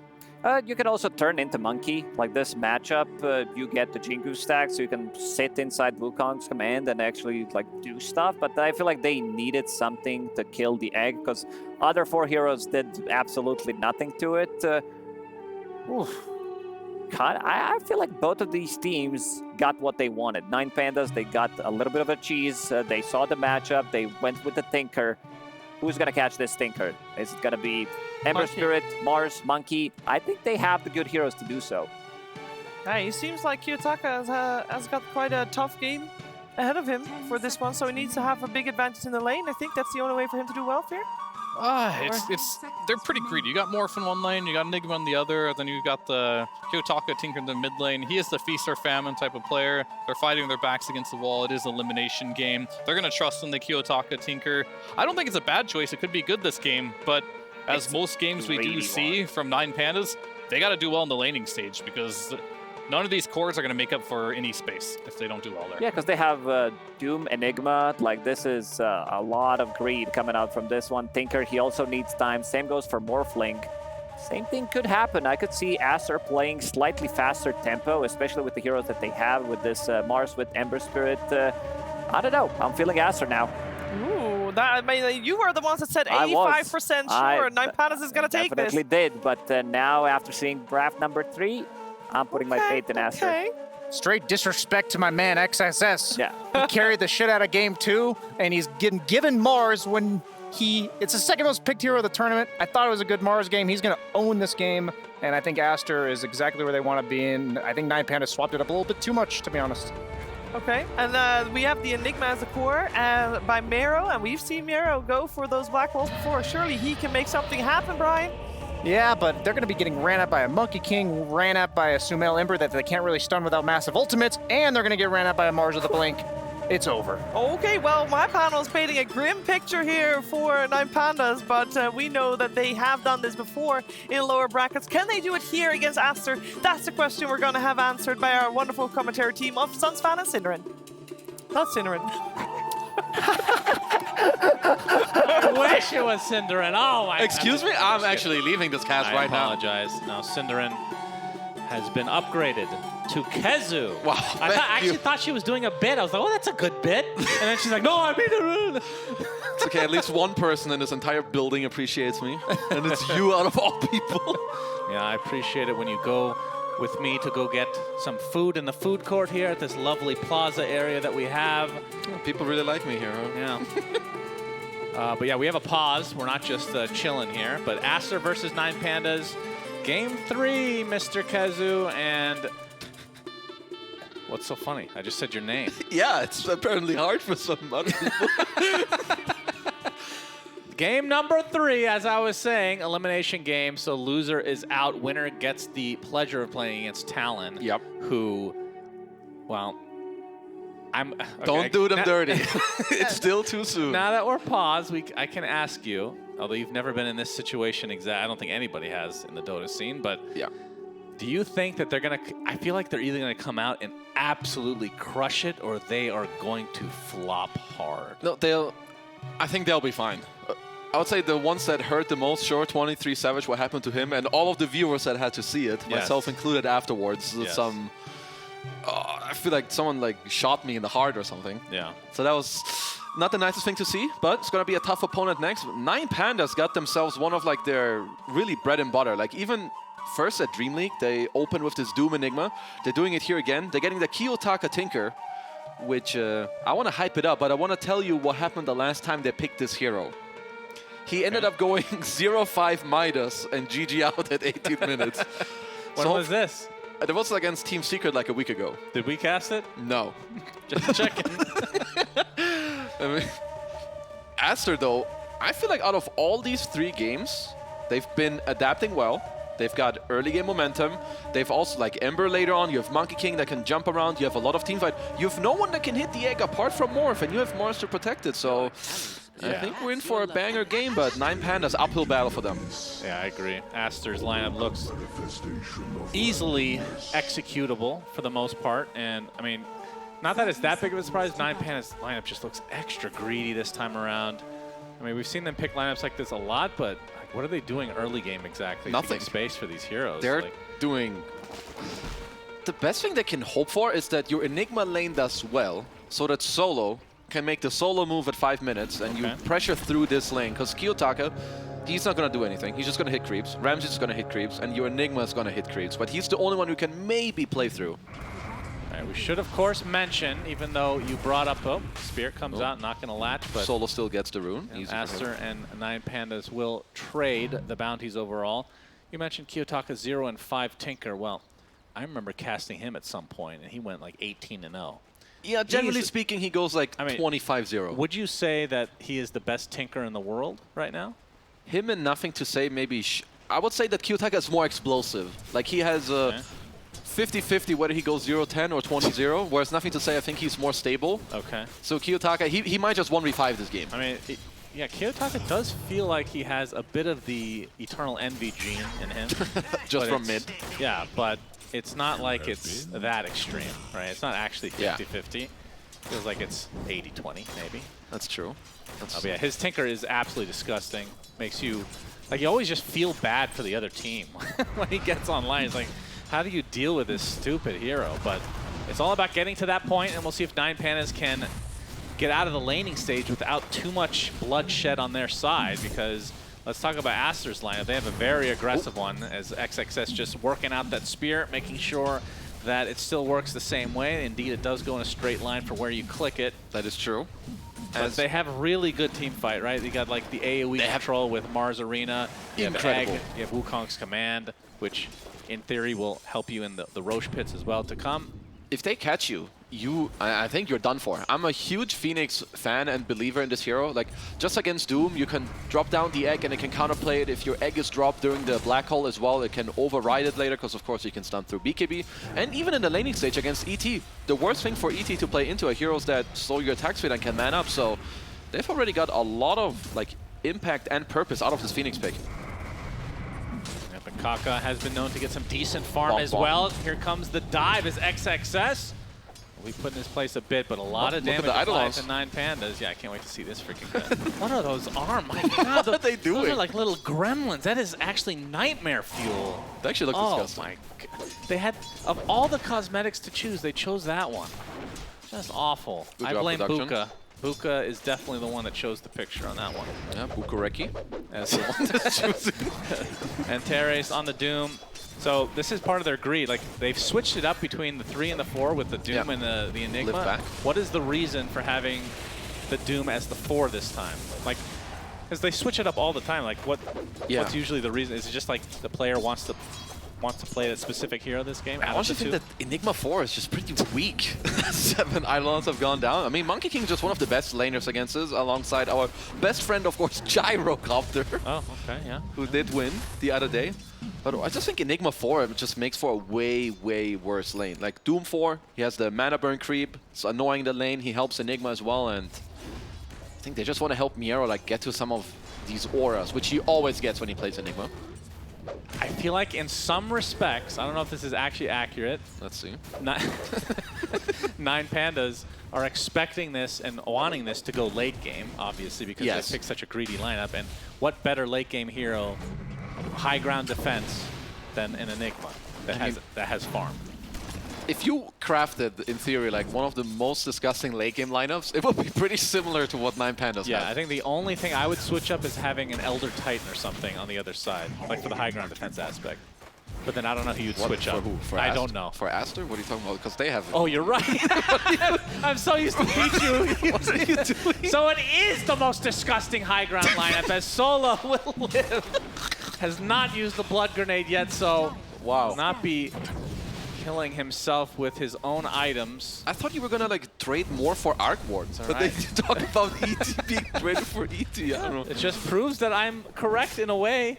You're not. 9Pandas have such a good late game lineup. Oh, blood grenade sold. Holy Basado slap. Okay, one more slap. Nope, but the spear onto the other side. Solo taking a lot of damage from the tower, but he will still claim first blood. Now XXS, ring around the rosy. Who's gonna win this battle? Solo, TP. Wait, really? And he's fine. Okay. Yeah, XXS, no mana as he's rushing a Meteor Hammer on the Mars, so he's gonna go for the spear into hammer combo. Start pushing in the lane late against the Morph. That's TP in. Telekinesis on Antares into the tower. They're going to block him in. Aster triple teaming the Doom. Kaka gets credit for that one. Ooh, they want to go for more. Yeah, they can try. Monet with the Jingu stacks is going to get a nice amount of damage onto Miero. With an Eidolon, I'm sure we'll see that stupid-ass graphic come up any second. I think it's 11 Eidolons. Let's see how close we will be. Once it does come out later. Yeah. Ah, 10. Close. God, those things are actually hideous. I mean, it's actually 220 gold, like not to be underestimated. As well with the XP coming out. That is a low-quality graphic, I have to say. Okay, I'm sure you can do better. I could. Blank picture would be better than that. Okay, you would probably like pull up different different summons. Yeah. Oh, Probably like a wolf here. Kiyotaka. Pull back chains. Telekinesis. A lot of rotations here early on as Kiyotaka TP's out right in the face of Aster and lives. Well, they did stack their stuff a little bit, but either way, getting him forced out of the lane is pretty good. I mean, this is another strength for Phoenix. If you play against mid heroes that don't have any getaway, you can easily get on top of them with the dive, so we'll probably see them make this move again later. And how does the Morphling look in this game? Not the laning stage. Let's talk about mid game and beyond. It's a pretty good morph game, because what you want against Phoenix are heroes, and especially cores that decide on their own if they want to commit on the egg or get out. So heroes that have mobility are great, so Morph can do that. And I mean, if he gets a BKB and he tanks up later, honestly, he's got some pretty good matchups here. There's Pichu. Taking a lot of damage. Taking tons of damage in the tree line as Kaka showing up again. They're going to get Telekinesis back in the fray, dive. but looks like Pichu will die. It'll be a trade for Antares. And Solo pursued from the tree line. Oh, nice dodge. Monet. No mana for the Boundless, though, so might just walk it off here. Yeah, they're afraid of the double blood grenade that Solo has. They're he's actually going to turn this on to Kaka. There's the one blood grenade. Was memeing before, but it actually might be enough. One more right click, and Kaka will drop to Solo, the beast. Into the tree line. Monet's wasting so much time. He has to get this kill, surely. Solo, no Echo Stomp. He He still has the blood grenade though. Another one in his inventory. Spirit connecting on the Ramses. His Solo is just a beast. He wants to be able to buy more blood grenades tomorrow against Talon. He just swacks away at his enemies here. He's getting some insanely big kills, like first to one top, now one bottom. And Sumail. Some good timings on their level 6s, of course. Okay, let's talk about Kiyotaka and his build. Because I genuinely don't even remember what the hell you go on this hero. We got to hold that thought because XXS takes new blood grenade. Someday. Looks like he bought another one in the fountain when he went back, so good for him. Well, you want to ask about Tinker, who's buying the most normal Tinker items. The but Blink Rush, hold that. Okay. Initiation from Sumail, gets off the Searing Chains. There's a blood grenade from Pichu. Very important to mention that every single time, as Kiyotaka looks to be an easy cleanup for Sumail. Echo Stomp going to be a little bit late. In fact, not going to hit anything. And Solo, triple team now, Searing Chains into the Sunray. Looking for a potential deny on creeps, but there's nothing there. Leads to a double kill for Sumail. Really good move from Aster.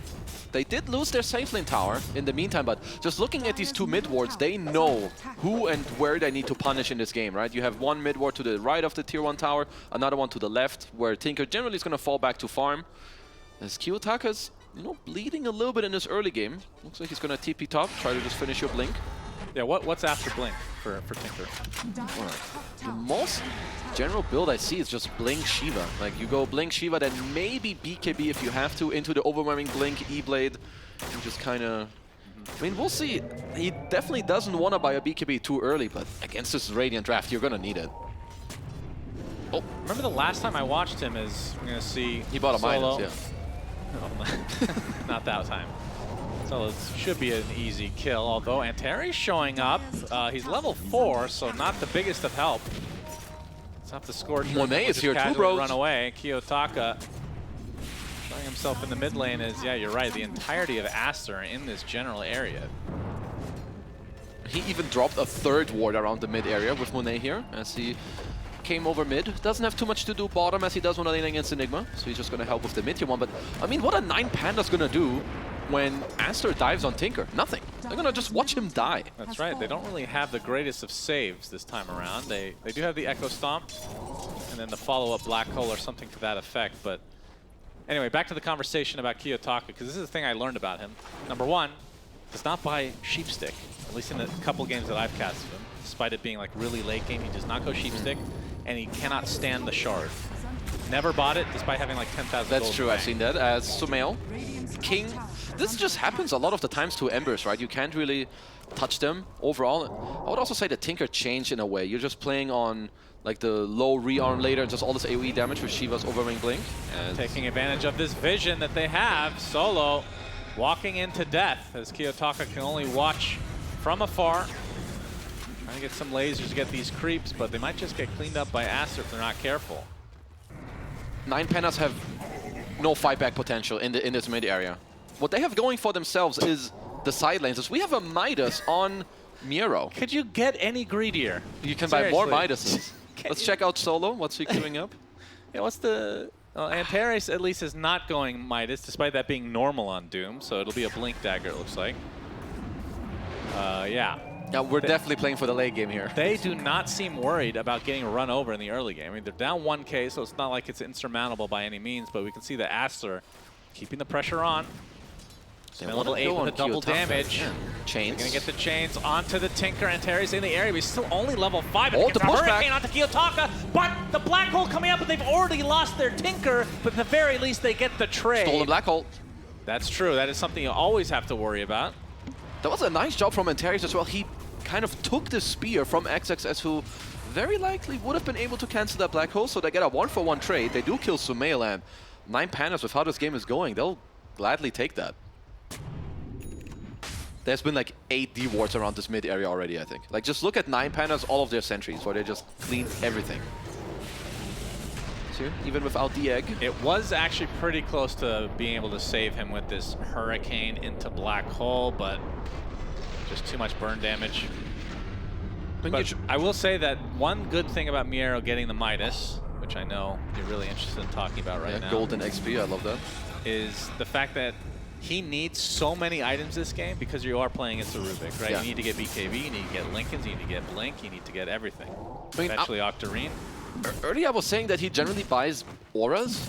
I like the fact that he's not building auras this game. Tinker, he's not gonna use auras at all, because if he gets caught, he's likely dead anyway. Ramses is gonna farm for 40 minutes. So you may as well do the same thing as he switches to a mech. Never mind. Mech into Blink BKB, it seems, but I mean, he has to get Link. Oh, stolen black hole! There's the black hole that was Into the stolen egg. a while ago. Kiyotaka, although, Miero's in the air, getting a nice Malefice, but Kiyotaka is burning ever so slowly. Sumail finishes him off with a slice. Here comes Solo, the stapler. And Pichu, he's going to be the likely trade, but that is not fair if you're a 9Pandas fan. Ramsey's joining the party, though. Sumail just barely gets out.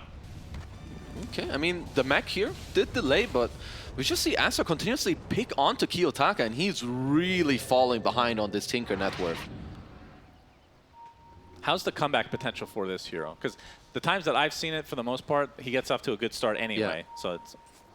what about the opposite? Tinker is still kind of nasty, like if you can give him some stacks, as Solo is working on that a little bit, but if he's just going to keep going mid and they just pick on him, then it's more on like his team later to carry him through this mid game. Well, his team will be smoking and perhaps just shadowing, trying to bait the Tinker after all. We can see that Aster might be actually up for taking that bait. And Pichu no longer with, might be able to steal the Doom. To get the Doom off from Antares into nothing. Huh. So it ends up just being damage in the end. Space for Tinker to farm a creep wave. Lots of space for 10 seconds. In the meantime, I mean, Ramses and Miero, they're just kind of the winners of this early game. Kaka's item build, though, he's got a Yules already at 30 minutes, which is one of the most annoying items to play against as Tinker. Just get lifted up, he's gonna drop the egg under you, and you're just gonna be gone. Solo tanking a gank here in all likelihood, trying to get off the stack, but they're Yules gonna on find Miero. a juicier target in the form of Miero. He drops to the deck. It's a 5v4, but it looks like 9Pandas might still want to fight as Kaka.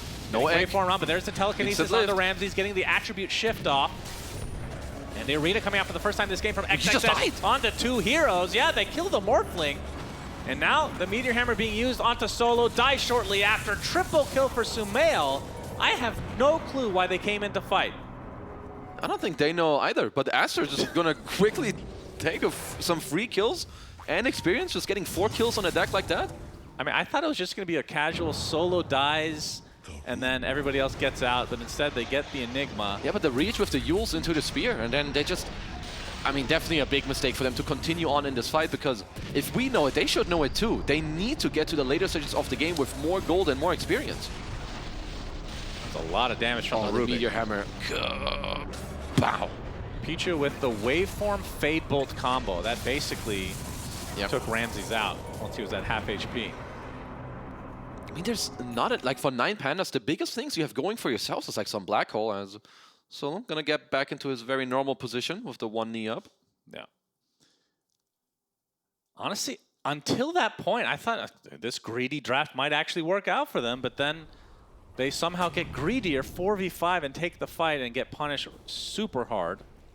Very likely that they're gonna play more reserved now, as, I mean, yeah, looking at Aster as well, right? They're playing nice, they're playing fast, continuously shoving the lanes and all of their bodies into you, and also have a very aggressive ward in this triangle. Kaka's kind of looking. Kiyotaka, okay, gets off the blink this time. I think they have to open with Monet's Boundless if they want to try something like that. I mean, where's the space for the 9Pandas draft? Like, where does Kiyotaka get to farm if not mid? So Ramses nearly eats a Meteor Hammer to the face. He's going to get lifted, so he knows that there's an enemy in every which way he looks. Gets the attribute shift off, so we'll shrug off most of this damage. But 4 members of Aster, actually the entirety of their team, up towards this tier 2. Yeah, like Aster's vision. They're also picking out the triangle, because they're not sure, okay, do we take the tier 2? Do we smoke over to this triangle, where we did see Solo? Looks like maybe they just want to even do both. Remember what we said, it's all about the high ground defense. That's the strategy. Yules into the spear should lead to another kill for Aster. And this time 9Pandas will not be fighting after he dies. Very smart choice. Aster, it's basically all on them to keep going forward in this game. you know that 9Pandas are just going to dodge you for the most part. You're going to use Sumail bottom, not only to defend the lane, but maybe also set up as he has a haste rune. I would love for Aster to sneak just outside of range here. Oh, that's true. He's actually so close on the border. If Aster can sneak in a ward anywhere bottom that they can drop in his jungle, it would really help them to play the map even better. Let's see if the greed pays off for 9Pandas. They're falling a bit behind, but doesn't look like it's at an unsalvageable point so far. Definitely not. They have some very scary heroes that do scale well into the late game. Right? You've got Enigma, Doom, arguably some of the best late game heroes in the entire game, but this is where I also like some of these item builds coming out. The Orb of Corrosion, Midas Desolator on Monet. Just speed up the pace of the game, take towers, take Roche. Let's see, Kaka not buying his shard yet. Actually changes his mind and is going for Glimmer just because of the Tormentor. He just wants to get that for free. Oh yeah. But that shard is absurdly good. Gotta be one of the best support shards. Yeah, along with the Rubik. So either way, they can't really go wrong.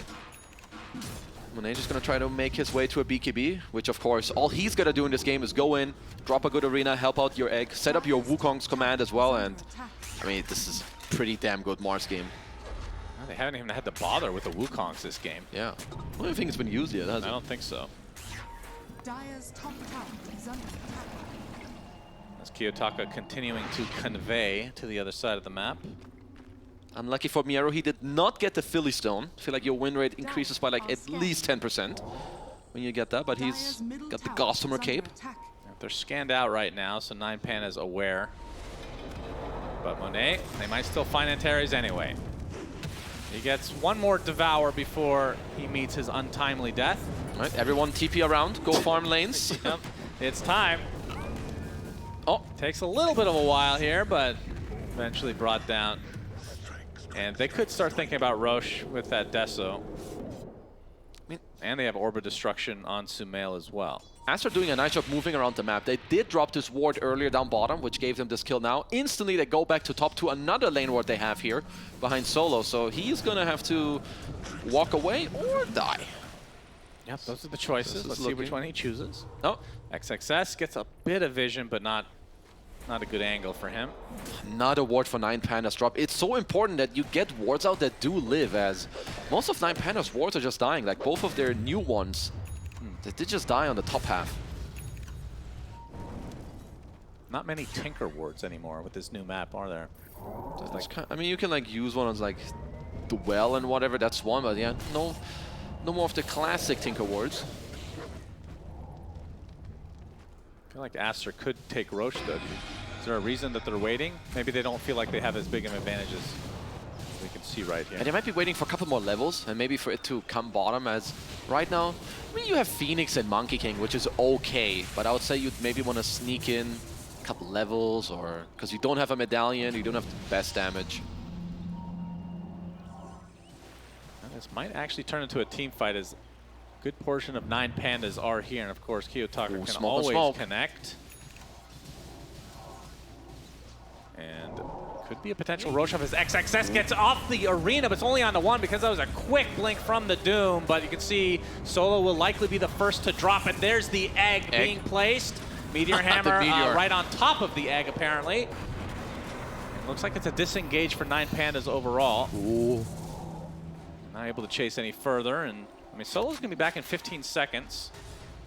So they could theoretically still defend this Roche attempt if Aster were to continue on. Yeah, it looks like they might just... Oh, no, they're debating, as Monet does ping it out now. So they will go for it, as... I mean, sure, you have the Morph against the Phoenix matchup, but even if there's no arena, he can bulwark, there's a Meteor Hammer, he can just drop on top of the egg as well. So not the easiest task for Ramses to fight back on some of these team fights. Yes, the 9Pandas will concede the Roche. I think Solo could have gotten here in time, although now that I look at it, maybe he could have. But either way, resign to the high ground defense, as we talked Of course. Yes, that's the plan. As they do have Elder Titan, by the way. They do. So that will help. Yep.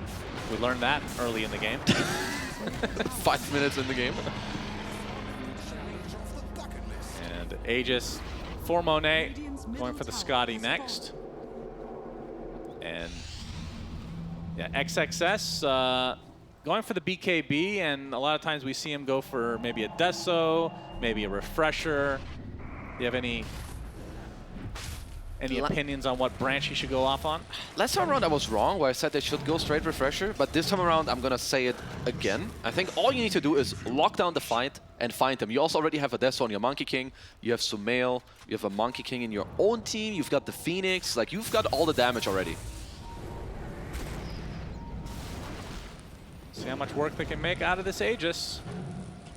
Tormentors and tier 2 towers. That's right. They do have that at their disposal, as do both teams. Every single time the 20 minutes hits, then they ignore. But for the side of Aster, like we talked about, their shards are actually extremely good. And for 9Pandas, it would be the, I guess it would be the Doom or the Elder Titan. Neither of which, I mean, the Doom one's pretty good, but it's also a support Doom. Yeah. And then we already talked about Elder Titans being a bit underwhelming most of the time. It could be good like later in the game if 9Pandas do get there with some Black Hole, then you stomp into it, you remove all the armor from Ember and Monkey King.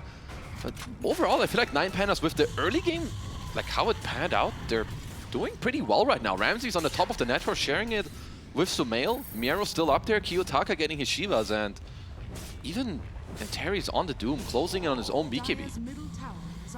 XXS glimmered to rebuke some creeps. 9Pandas doing a pretty good job of disengaging. You're right, it's only a 3K lead. It is against the Doom, so maybe it's slightly inflated, but or deflated, I guess. How many two Doom illusions have been killed? Very important. The 30 bonus gold. How many Philosopher's Stones do we have on both sides? We have one on Mr. Doom. Only a 1-for-1. Okay. So it's only Doom that's cheating the net worth, realistically. Looks like Sumail's halfway to his Ags, and we've seen the kind of impact that Embers can have with this thing. Sumail will be able to change the course of the game, because right now, sure, 9Pandas are doing a good job in playing this open map and just trying to delay into like the later stages of the mid game and the late game. But with just his Ags and like going into the backlines, he can ruin all of these heroes. And we've touched on the Ag shard before. If he gets it on Kiyotaka, his blink will always be cancelled. Yep. Monet's hunting. Yep, Kiyotaka getting the blink after blink after blink, but Monet, oh, not able to find the connection. And Kiyotaka going very far into the corner of the map. That was close. Yeah. Able to get out this time. So they did take out the Tormentor, by the way, and Antares is the one to get the shard. So Infernal Blade will stun for a longer duration and have the inherent level death ability that used to be a thing. Well, luckily for him, you know, with the Philosopher's Stone, he's got the blink, the BKB completed, so it's not actually the worst timing if they do get to stick on top of heroes. Yeah, I think out of the two shards, that's the one you were wanting. Yeah. Game is certainly not out of reach here for 9Pandas. Only a 1K lead for Aster. Yeah, this feels like the Spirit game. Yeah. Spirit able to kind of just defend despite getting killed constantly. 17-5 Arena. Ramsey just gets away with the waveform. Quick blink from Miero. So a bit of a whiff there from XXS. Not the longest of cooldowns, of course. So, but I mean, even if it's not, it's like what, a minute basically. So that's cutting out a minute of your Aegis, because you're not going to want to fight without that Arena. One of the important things right now is this gem on Kaka, as 9Pandas only have one observer on the map right now. Like, they're just... That's why I think, especially with the map positioning and what 9Pandas actually see, they're doing a very nice job and being incredibly annoying just on this entire map. Last outer tower is the tier 2 in the bot lane, and Aster will likely go for this next. Only 45 seconds on the Aegis, actually, so be surprised if they go for a fight. Show themselves mid. And XXS still without that Arena at hand. Another 30 seconds to go. Stolen center stomp. Yep, important. For Pichu. Honestly, it could be. High grounding is just still so hard into this dire draft. You can't just really get in there. I would say you wait for this Sumail Axe to just start bing-bonging around the map. You just get in the backlines of them. Screw with the ET, screw with the Enigma. Now Bing Bong are next. That's the next series. Well, he can Bing Bong on Emperor. Oh, you're right. There's the Axe for Sumail. But the Aegis expired, and 9Pandas They aware want of to make this. a move. BKBs are wrap around Solo. His smoke will pop. They know that somebody's careful, up bro. there. Solo's going to get initiated out, but it dodges the spear nicely as Kiyotaka's still not here. XXS gets off the arena onto 2 with the BKB to follow as Ramses. He's going to follow suit with the BKB as Monet gets off the Wukongs from the high ground, but effectively wasted both of these AoE spells. Trades of BKBs overall as well, but I think 9Panda is coming out ahead in this fight. Yeah, a little bit awkward here in the spell usage. In the meantime, Kiyotaka getting some farm, but Sumail. Yeah, remember this is the Axe we talked about. He can be all over the place. Kiyotaka at half HP, Searing Chains is there. They have the Phoenix nearby as well. And XXS, if you can find a spear connection, that should be it. Kiyotaka lifted up, and the spear into the trees. Down goes the Tinker. Needs Sumail. He's just coming in clutch in this game. 12-1 on the Ember. Sick performance, gets the Axe, instantly finds... Even though Kiyotaka's not the most net worth on his hero, on his team, he's the most annoying hero in this game. Look at the kills overall in the game. Yeah, Ramses is a 0-1-0 top net worth. Looks like your pup carry was just farming away. That's right. Eventually will win. That's right. That's the plan for 9Pandas at least. And speaking of which, Ramses not too far away, basically an ultimate over away from his Scotty. 9Pandas need to look later at a way to just like fight and keep people locked down. And that is generally just going to be Miero's job on his own. He's going to have to come in big with some black holes. Yeah, well, he is getting the farm to be able to afford him a decent chance at it. Has the BKB, still 9 seconds on it. And actually he's going for, this is a little surprising, going for the Octarine instead of something like a Linken's to try to counteract the likes of Rubik. He's I guess there's some communication going on where later when Kiyotaka has the BKB Shivas, he just has to get in there. Same with your Doom and your Morph. Like, it's your guys' job to get on the Rubik, and then I'll give you a good black hole. As he's going Octarine, because they just want more gold. Keep the lane, go to the late game. Yep, just somehow get there. Just greed. Yeah, just more greed. Greed is good. I mean, they're missing an Alchemist on this team. If they could have picked the 6th hero, that would have been Alch. That would have been great for them. Support Alch, of course, and you just buy Axe for everybody. Oh. Everyone's favorite. Just kidding. Only some Eidolons who got killed. Ooh. Tier 2 bot is still standing, has taken no damage effectively. And there's the BKB onto Kiyotaka. Wait, he has BKB on Tinker? He sure does. Initiation from Antares. You can see the Tinker coming right on top of the BKB as well. They get the Doom onto the Phoenix. Looks like he's dead right off the bat. Though. Nice boundless strike with the Wukong command. They're going to be able to delete Doom from this fight. As there's the black hole finally from Miero. Super low HP, but he gets it off successfully. Monet, his BKB is still there. His buyback coming out into the Doom. Monet trying to TP out in the midst of things. He gets out in time. So it ends up being a 2-for-2 with a buyback onto Antares. You can see Monet's damage is really high in these fights with just the ring. He got off a sick boundless strike as well. As they even had to, this initiation was great from them. Luckily for Aster that Monet is around, because he kind of saves half of this fight with just his ring here. Yeah, that thing did quite a bit of damage. Yeah, the fact that Ramses has, I mean, I guess he doesn't have to be back there. That was a kill regardless. So he didn't really participate until this point of the fight. I mean, who won this fight? That seemed pretty even to me. I guess Aster, just because you got off the buyback, Doom, and Black Hole. So now you can try to play fast, especially if this Roshan has this low of a respawn timer. Yeah, true. Of course, they do not know that. As they are not cheating. Well, they could have ESP, if you believe in that kind of thing. I mean, sometimes you get that feeling. Like, well, I think Roche is going to come. We actually saw that early in the tournament. It's like if somebody's pinging Roche, it's like it could have been up in 5 seconds, and it was a 3-minute spawn time. So, not always correct, of course. I mean, Ramses is still looking to get his first kill or assist on the board after 31 minutes and being top net worth. That's actually crazy. That is insane, yeah. I wonder when he will be online. I wonder when he will show up to the game, is what you're trying to say. Okay, but the fact that he is so farmed right now. Yep, there's the big Sumail initiation. Getting solo. Can't get the Echo Stomp off. Yeah, 14-1 for Sumail. Going for the Sheep Stick next. I love his itemization. I think it's maybe not too crazy about what he's got, but going also for the Hex next and just knowing his exact role in the game he's really going to be the one to continue to pop off in this game. What is he already, godlike or beyond godlike? So he's doing all the right things. I can't help but feel like even if they give up this Roche, that 9Pandas are actually okay in this game. They don't care about this Roche. It's 21-7. Net worth is even. And we've talked ad nauseum about how good their high ground defense is, to the point where I thought Elder Titan was on the other team somehow.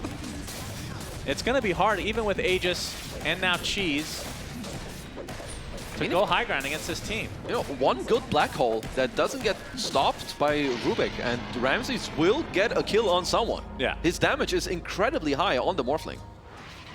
A bit surprised that Monet, well, we've been seeing a lot of switch-ups with itemization for the Monkey King. Yeah. Thought he might go for the Aghanim Scepter to help with the push because the high ground's going to be so difficult, at least on paper. Honestly, at this point with how the game is going, maybe you just wait for the third Roche. You just get, because you know they're not coming. That's true. That's true. All right, well, we can count on that in about 8+ minutes. Aster just going to continue to take out all these wards. They know that there's one there, but looks like 9Pandas want to try to kind of hold this one.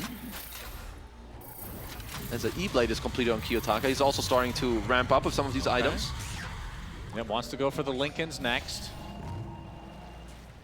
I guess that's for the Nullifier that's coming up. More than anything. Well, I think... Oh, I thought... Never mind, Monet switched up. Was initially going Nullifier, which is good against Tinker in general because of I guess it's just more, Matrix. you don't want to... Like, you need like this extra 1 second. You don't get Yules, you don't get lifted or Hex from Sumail, which of course we know it's going to be coming up for him later, as Kiyotaka does not want to go Lincolns. He is actually queuing up the Hex that you said he doesn't want, but in this game, you know, might be different. He's changed his heart over the course of the last couple months, it seems. The level 20 talent on Tinker is really annoying. The fact that you get 25% cooldown reduction just from, you know, having a spell on you is... Ugh. Pretty strong. 50-50 pick rate, though. I don't think I've ever seen 50 even trade-off. Not very usual. I mean, in some other games, you know, having a lower channel time can be quite good for you. And we're still on Miaro watch. Level 15, actually, this late in the game. Just goes to show you that a lot of the creeps he's getting, it's not with his hero. Yeah. That is the downside with how they've been playing so passively. As all his bros are dying in the meantime while he does get all the gold. Tormentor, Aster stealing it. Might get Although, it. Oh. they're spotted. The spirit alone from Solo. This is how scary Elder Titan is. Cannot blame them. And actually, is it actually going to save their Tormentor? Apparently so. Imagine being tormented by a cube and a spirit. An entire team of heroes scared of those two things. Not Sumail, though. Or Solo is spotted. So many remnants for Sumail. He can just do so much with his Ags. I love myself a good Ember performance. Beyond godlike, just going in, doing all the right things for his team. As yeah, for a moment I had to check Ramsey's inventory because he has a Mask of Madness. But of course it's only because he has a Morbid Mask and he's building into the butterfly. Still top net worth, but impact equals 0. He really wants those Lotuses. It's going to cost him the BKB TP. Block of cheese coming soon. Of course, he had to kill Roche to do that. Which they won't. I think 9Pandas need tier 5 items to kill Roche. Well, maybe Sumail will drop his cheese so that they can create the first block of cheese in competitive Yeah, I'm sure this is the tournament and the game to do it. Only a couple $1 million on the line. You know, yeah. No big deal. Is there anything that you can do, like some itemization on Monet that like can speed up the game? I guess not really. Like there's no way you're gonna go for some Aghanim Scepter and like some Satanic Heart and you just go hit the tier 3. You're just gonna have to continue to play the map like this. But 9Panda, 36 minutes, this is their timing. Is it? It's gotta be. They sure they don't want to sit high ground a little bit longer? It depends on Ramses. Does he want to get a kill or not? The Aegis still has a minute left. Let's see how they want to time this. As Solo leading the charge. Butterfly just picked up by Ramses, and you can see that Miero just gets his Octarine, which means he's not going to have buyback.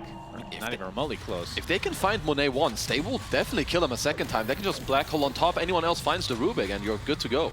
Yeah, Kiyotaka's gonna be spotted thanks to his Shiva's pushing shenanigans. Oh, Monet on the street. Did they actually break it with the Midnight Plus? They do. They're gonna burst him the first time. Aegis is down. Good use There's egg. the egg with the Sunray combo. ET ult coming out with the sleep, but Monet does get off his BKB. They're gonna lose Antares in the process, though. XXS going in very deep. Gets off the nice Mars arena, but he's taking a lot of physical damage. Ramsey's gonna think twice about it and exit completely. Solo gets bursted down. That's a buyback onto the ET now. As you can see, Sumail relatively low. Has the cheese still, have to pop it. They kill Monet. They kill him twice. As Kaka is dead as well. He drops the gem. Not sure if they're going to spot it initially in the chaos of this game. As Sumail, he gets killed as well. What? Well, what is he doing there? I don't know. I didn't realize towards the very end as the first kill Ramses gets in this game gives him like 2,000 gold. That Malefice shard, man. I'm telling you, that thing is insane. Yep, 36 minutes was indeed the timing here for 9Pandas as they strike back. Kiyotaka just going ham. How did they find Monet? Was it Midnight Pulse? Yeah, Midnight Pulse on the trees. Oh no. So 4-second stun started that fight for free, effectively. That's a full hex Mars completed on already Kiyotaka. half HP. They're not going to go any further. They're going to force this fortification. There is a buyback onto Monet, but not on Sumail, despite being so farmed as Kiyotaka is keeping them in the paint. He gets a double kill in the fountain! How? How does that happen? And just like that, there's 3 down for Aster, only 2 alive with the buyback coming out from Monet, which means 9Pandas, if they have the creeps, can actually just continue on uncontested. Uh-oh. I don't think Aster feel any good about all of this. Just suddenly the entire game flipped. They take your Rags. Kiyotaka's killing you in your fountain. You're still dead for 45 on XXS here. This is filthy. That's the 25 talent being put to work as well. Indeed. Oh, it's nasty. And we can see Ramses pounding on the tier 3 for the mid lane now, as that is going to be the last fortification for quite a while on Aster's side. They do have buyback onto XXS, though, so they could put up some sort of a defense. And I think with 9Pandas, they fake back and they smoke up. Kiyotaka still showing himself with the Shivas. Ramses waddling his way over as well. I mean, Kiyotaka, he can be an initiator now. With all his items, you have E-Blade, BKB, you have your own Hex. Oh, this guy's Tinker is just in the span of about 1 minute, it has gone from 9Pandas being ultra defensive, down 3K the whole game, to up 12K with a set of racks now, basically. The range racks doesn't count. Yeah, it took them 1 minute and 1 fight and 1 kill for Ramses. That's what he's on the board. He's 1-1-0. Congratulations, Ramses. You've shown up. You're very hard to kill. Also very hard for you to kill, apparently. He's got a Satanic now as well. Oh. Ooh, Aster are going to be feeling the pressure at this point right now. There is the Nullifier coming out soon for Monet. So Sumail, he had the cheese, popped it, it lived as a result, but then died afterwards. We didn't really get to catch the whole thing, but he felt so confident in the state. I can't even blame him. The state of the game that he did not even have buyback at all. They never attacked him for 35 minutes. Exactly. So I feel like that, I mean, in hindsight, maybe that's a mistake, but like you can't blame him for something like that. Well, 9Pandas were just baiting him the whole game. Okay, next Roche. 6 seconds before we know the respawn timer. If 9Pandas get another good fight on the deck, I'm not sure how you come back after if you're Aster. Oh, it's a fast one. It's a 10-second respawn. It's a juicy one. And 9Pandas have everything back up and running. And it's going to be on the Radiant side for the foreseeable future, so this will be an Ags Roche. If you're Aster, you need to overwhelm them in these team fights. Like, maybe you go mass Blink Daggers or something. Like, you just go, when Sumail goes into the backline, he needs follow-up. He needs Kaka to come in and like dive an egg as well, I think, so that he can just get black-holed. And then if Ramses comes, you drop the arena. I feel like I'm missing this confidence and kind of just Are they going to scout it out finally? I don't think they've actually scouted this. But it's a pretty fast spawn, as we talked about. I mean, they literally could have killed it by now if they spotted it initially. They don't know where Aster is exactly. They're going to smoke up, and we're going to have a Roche off a little bit to the side. Let's see if there's a connection here. Kaka's, his will break, his smoke that is. And Teres has the Matrix on top of him. And Kiyotaka trying to make as much space as possible on the cliff. Gets the sheep onto Pichu. You can see the Doom on actually Phoenix. gets successfully used on the Phoenix as this fight is scattered left, right, and center, but Kiyotaka, he's caught out, gets his BKB, should be able to get as a result. XXS, was that a cheese pop for him now? He gets off his arena into the He's dead spear, as well. and he's just dead. They got Kiyotaka though. Kiyotaka did die despite having the BKB activate. Does have his buyback though, so does XXS. And Kiyotaka can instantly come back into this fight if one were to break out. If Miera wants to go in big and come in clutch, he could buy out on the entire refresher orb here on the Enigma. Yeah, he's getting up there in farm. He has double gem on Antares, by the way. Nice for Two's double the better true than side. one. Yeah. And Monet still looking for an opening. As we see the Malefice with the Midnight Boundless. Pulse on top of the Rubik. The black Monet's hole. gonna get black hole by Miero. No Wukong's command yet, but a nice Sunray keeping them nice and healthy, but it's not enough for Sumail to live. Finally, the Wukong's command comes out. Sumail is They're gonna back. be able to kill the Monkey King down for 2 full minutes. The Phoenix, that's essentially a dieback now. And now XXS, that's also a dieback. I can't believe That's a dieback this. for They're gonna kill Sumail as well. Oh no. Laser down another dieback. GG's They called. call GG. 9Pandas out of nowhere absolutely decimate Aster. Knock them completely out of the tournament. And now they have a date with Talon in the lower bracket. Some of these CIS teams, the way they play the game and come back through these mid games, and I don't really know how they do it, but they just make it happen on the back of just playing the map beautifully. Kiyotaka Tinker, it's just honestly a beast. This guy did not even have an early game. No, he did not. I mean, his scoreline doesn't look that impressive. 6-5 and 7. Nobody's scoreline on 9Pandas looked that impressive. I look at this scoreboard, I see Sumail 16, 4 and 7. He dominated for the most part, but once these items came online for 9Pandas, they finally got enough control to be able to deal with him, despite him having that early Agnum Scepter. But, I mean, yeah, 9Pandas, their strategy worked, man. Super ultra greedy. And what are other teams going to do against this? Because you have to pick, like, more push? You'd have to play on high tempo, and maybe you have to do even better on the map play. As Aster did really well in the early and mid game, but just didn't get the fights they wanted after the mid game stage. Yeah, this was, man, Aster gonna be kicking themselves. Although, despite what felt like such an insurmountable lead for them, it was really not that much when you look at the net worth. So you got to give a lot of credit to 9Pandas, as they will be playing Talon in a best of 3. I believe it will be tomorrow. So they have secured themselves, if I'm not mistaken, top 6. Yeah. And they've been playing extremely well. I mean, this Enigma obviously. Doom, like, honestly, 9Pandas have a lot of different strategies. The Enigma Doom, sit back and just scale throughout the game with your Kiyotaka Tinker. Then the other games with the summons where you just run in on this mid-game timing. This team is scary as hell. Yeah, absolutely. So with that, I believe we're ready for an interview in just a moment as 9Pandas take out Aster from the Riyadh Masters. Thank you very much. I am joined by Kiyotaka of 9Pandas, which, first of all, how dare you?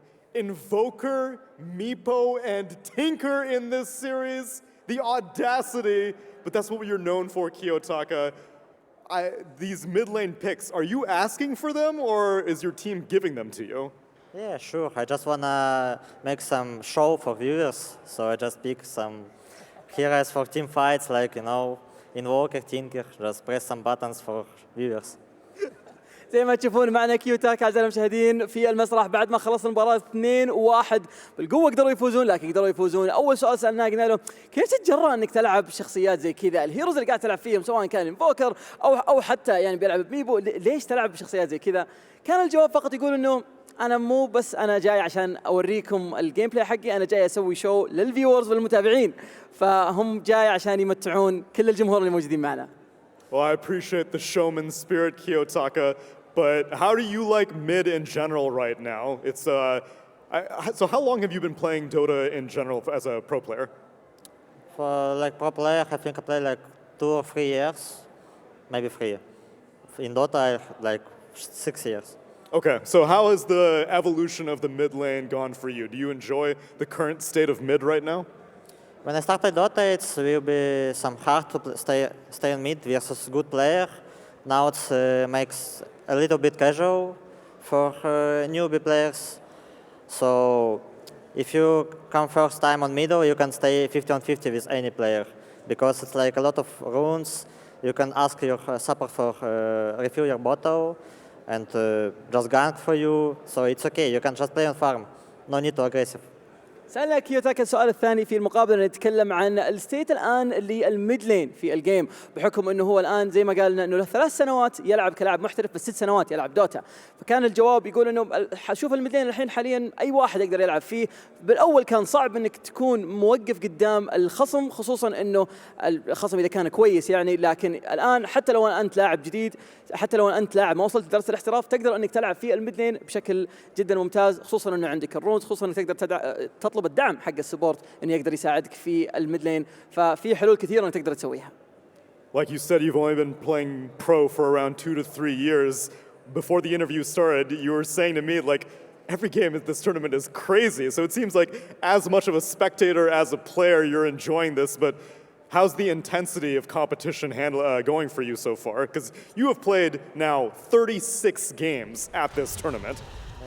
We just enjoy Dota. We come to Saudi for Riyadh Masters. It's a perfect tournament for us because it's good games, good teams, only best teams in this tournament, and we just try to enjoy Dota and show best our gameplay for viewers.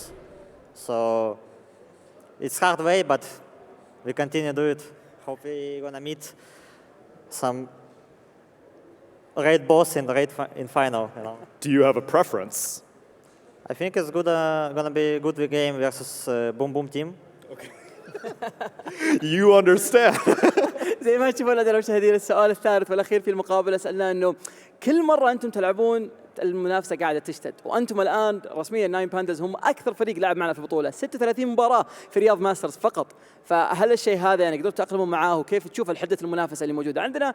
كان الجواب يقول إنه صراحة بالعكس، يعني إحنا جايين هنا للسعودية عشان نلعب رياض ماسترز، والبطولة هذه هي مثالية بالنسبة لنا، والأجواء جدا جميلة، وإحنا أصلا مبسوطين بتواجدنا هنا، وما عندنا مشكلة إننا نقدر نواجه الكل. ولكن أكثر شيء أنا محمسني إنه في نهاية البطولة في الجراند فاينل أنا أبغى أواجه الريد باس حق البطولة. سألنا مين تقصد؟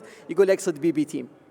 Well, on the journey to a Boom Boom team, you're going to have to make it through Talon first, so I'll let you get ready for that. It will be tomorrow, but before that, anything you'd like to say to all the fans who have been supporting you and all the people who look at you as a mid-lane role model these days?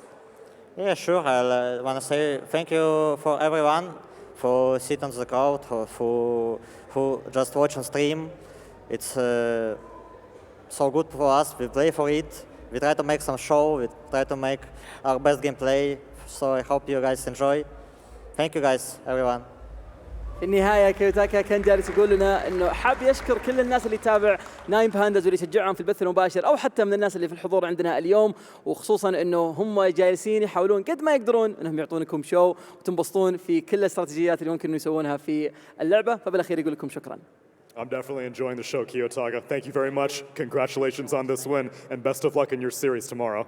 جاء الوقت الآن أعزائي المشاهدين نروح نتكلم عن ال2-1 اللي شاهدناها قبل شوي.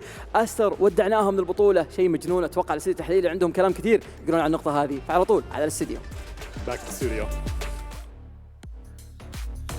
Quite the showman there, Kiyotaka on his Tinker in this deciding game. It took a little bit for him to get there, but once he was online, he definitely pressed some buttons for the viewers, quite a few buttons for the viewers actually, as him and his team were able to secure the victory in the end and therefore move forward here at Riyadh Masters. I'm joined by BSJ, Lacoste and Fear. Lacoste, this game, well, you should have stuck with your initial prediction. Yeah, first that was all. my gut feeling first, but I didn't believe in the draft. I thought it was too greedy. There's one take from this Riyadh Masters playoffs. If you're playing a best of 3 on the main stage, don't have a lead in game number 3. It's gonna backfire. BB team against 9 Pandas, Team Spirit against BB team, Gaming against Tundra, and now Team Aster against 9 Pandas. It just seems like it doesn't work out. There's too much pressure, too much money on the line.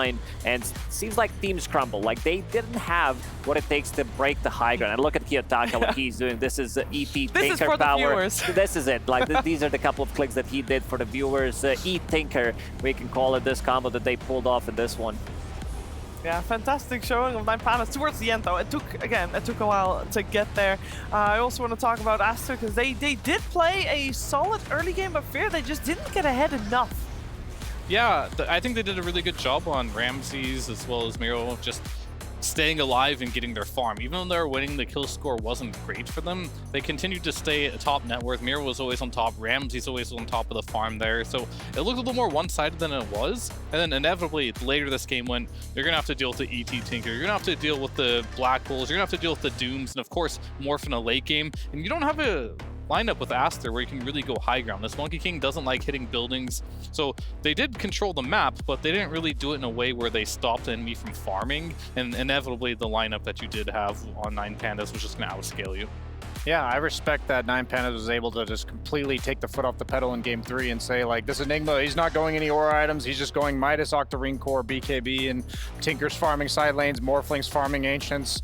Yeah, I mean, the whole team's on the same page, and it impresses me. I had my skepticism, same as the rest of the panel with their draft, but for them to be able to pull that off says a lot moving forward in the tournament, that they have versatile playstyle, and I look forward to seeing them further. Yeah, indeed. We have an SCC play to analyze as well, and to be honest, it took a while for us to get a fight that we really wanted to analyze because it was mostly pickoffs until the time where Enigma was online. This jump from Monkey King, this is the, like, Monkey into Enigma as well. Like, he's immediately cut down from the trees, dies off immediately. And the fight that is, like, all over the place. He also gets hit by ET ulti, already down to half HP. They use their big circles, their big team fight. But look where Kiyotaka is. And also, Miro holding the black hole throughout this whole fight.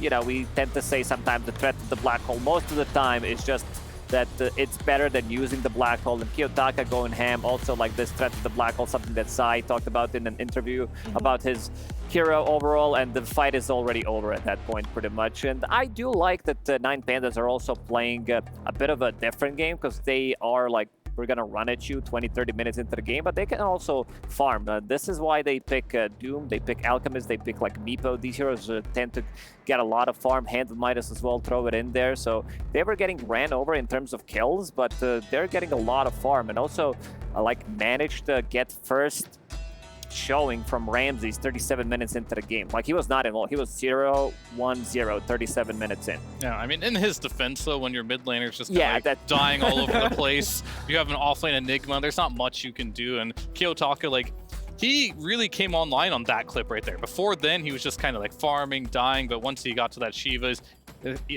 Ethereal Blade, that's the name of it, and then boom, BKB's online, jumped in the middle of Monkey King ult, ended up killing him. That's when he started to really just do some damage in that game. Yeah, we had some flashy plays towards the end of that game, for sure. We had to choose our Giria MVP, and we did not choose Kiyotaka. He had a rough game. He fed too much early game. Yeah, and a couple of flashy plays at the end does not make up for that. We chose, because it's a series MVP, right? It's not an MVP just for one game. It's the MVP of the series. And BSJ, we had to give it to Miro. Yeah, I mean, this whole team worked as a unit, and I think to know that, like, your hero picked early on in the draft, like, you have to be able to adjust your item build. So, like, and basically say, like, I'm supposed to be creating pressure, but he had the same realization that Ramses did, right? Where you have a mid laner that's going to be recovering for a really long time. He has to make sure he focuses on his own game. He actually bought the mech just to try to save Kiyotaka from a few ganks there, but then you can see that he prioritizes himself with this item build, and it's interesting the like awareness they have in these fights, knowing that the risk of using Black Hole and then giving it to Rubik is like the turn potential that you're giving the opponent is more detrimental potentially than the actual advantage of using the ability itself. Yeah, and then he also played fantastic in the first game, especially on his Lycan Fear. Yep. Yeah, he played a really good Lycan. Like, game 1 and 2, he both played the Lycan. Game 2, he had a rough matchup, so you kind of expect that, but everyone kind of had a rough matchup in that one. But yeah, his Lycan was just solid, always on top, finding his farm, buying the auras he needs for the team, and just having a really good versatility for this team. Really stuck out for me. Just he's like the rock of the team. Kiyotaka, for me, he's all over the place. Ramses, he might have a good game, he might have a good game, but Miro, he's always there doing what you need him to do. stability is what you want from the offlane. So they definitely get that one out of Miero on 9Pandas. And with that also, 9Pandas does move forward. We can take a look at the brackets, because today is all about that lower bracket. And of course, we heard Ramsey say at the very start of the series that his goal was to get top 6 and then just enjoy the Dota. Well, they did do it. They made top 6. They are now guaranteed the winners of at least $800,000, and they get their reward in Talon as their next matchup, Lacoste. Yeah, this one should be interesting because like what happened to Talon is, my question is, and I think everyone's question is, can they recover from what happened? Like they're gonna have a full day off and tomorrow they're gonna need to show some like really good Dota when they play against 9Pandas. They haven't met on LAN, they only met once so far throughout the year, and it was Talon, Dream League Season 20. They were victorious, but looking at how 9Pandas play, I don't know. It's gonna be, I would say, just like we've seen some of the best Dota ever in the last couple of days, and not expecting anything less. No, with that also, though, we do have to say goodbye to Aster, and to help do that, there's an exit interview. We are here with Monet of Team Aster. Unfortunately, Aster's journey here at the Riyadh Masters will be coming to an end.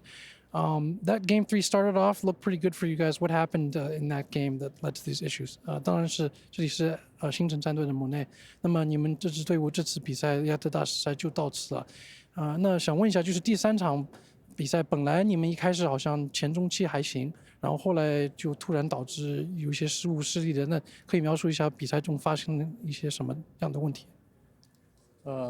感觉就是压制的方向不太好吧，然后以及就是发挥的不太好吧。我感觉我们团队中打修补将没怎么出太少了，然后以及我可能发挥不太好吧，感觉我应该出否决的，这样会好打很多。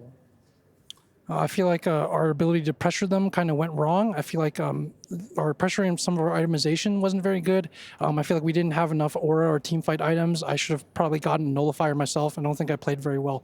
So we ended up screwing that up and losing.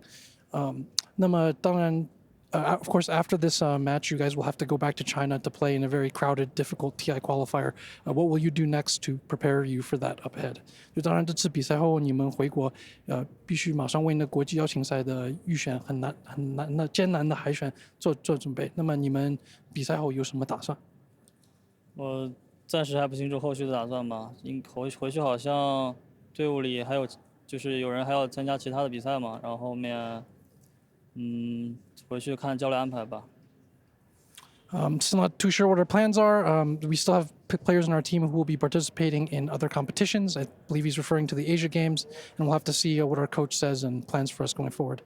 Anything else you'd like to say to the fans and supporters? 有什么最后几句想跟支持和粉丝说？一直以来都很感谢粉丝们支持吧，就让粉丝们失望了，下次就是努力吧。Thank you so much for your support, all the fans. I'm sorry that we've let you down and disappointed you, and we'll continue to try to do better. 谢谢 Thank you. 谢谢。We heard Omar earlier say it best. Dota 2 has its highs and its lows, and you cannot have one without the other. So we'll say goodbye to Aster here as we move forward in Riyadh Masters. Earlier today, we had Gaming Gladiators 2-0ing Quest Esports, and Gaming Gladiators get to play again. Brian, I know you're not going to be here to share your thoughts on the upcoming series, but I would love to hear them still, because it's going to be BB Team and Gaming Gladiators. It's the rematch of the Grand Finals of Dream League Season 20, which was a clutch finals, if you remember. What do you think? Yeah, I think that's like kind of crazy these teams are in this spot just purely on the odds of like what's happened. You know, Gaiman barely coming back against Tundra, BB Team losing to Team Spirit in the fashion that they did yesterday. So I'm leaning towards Gaiman just off of sheer momentum and questioning or skepticism of BB Team's ability to like come back from what happened yesterday. But it's going to be an amazing series, and I look forward to some of the like I think these are two of the top like 3 or 4 teams in the tournament.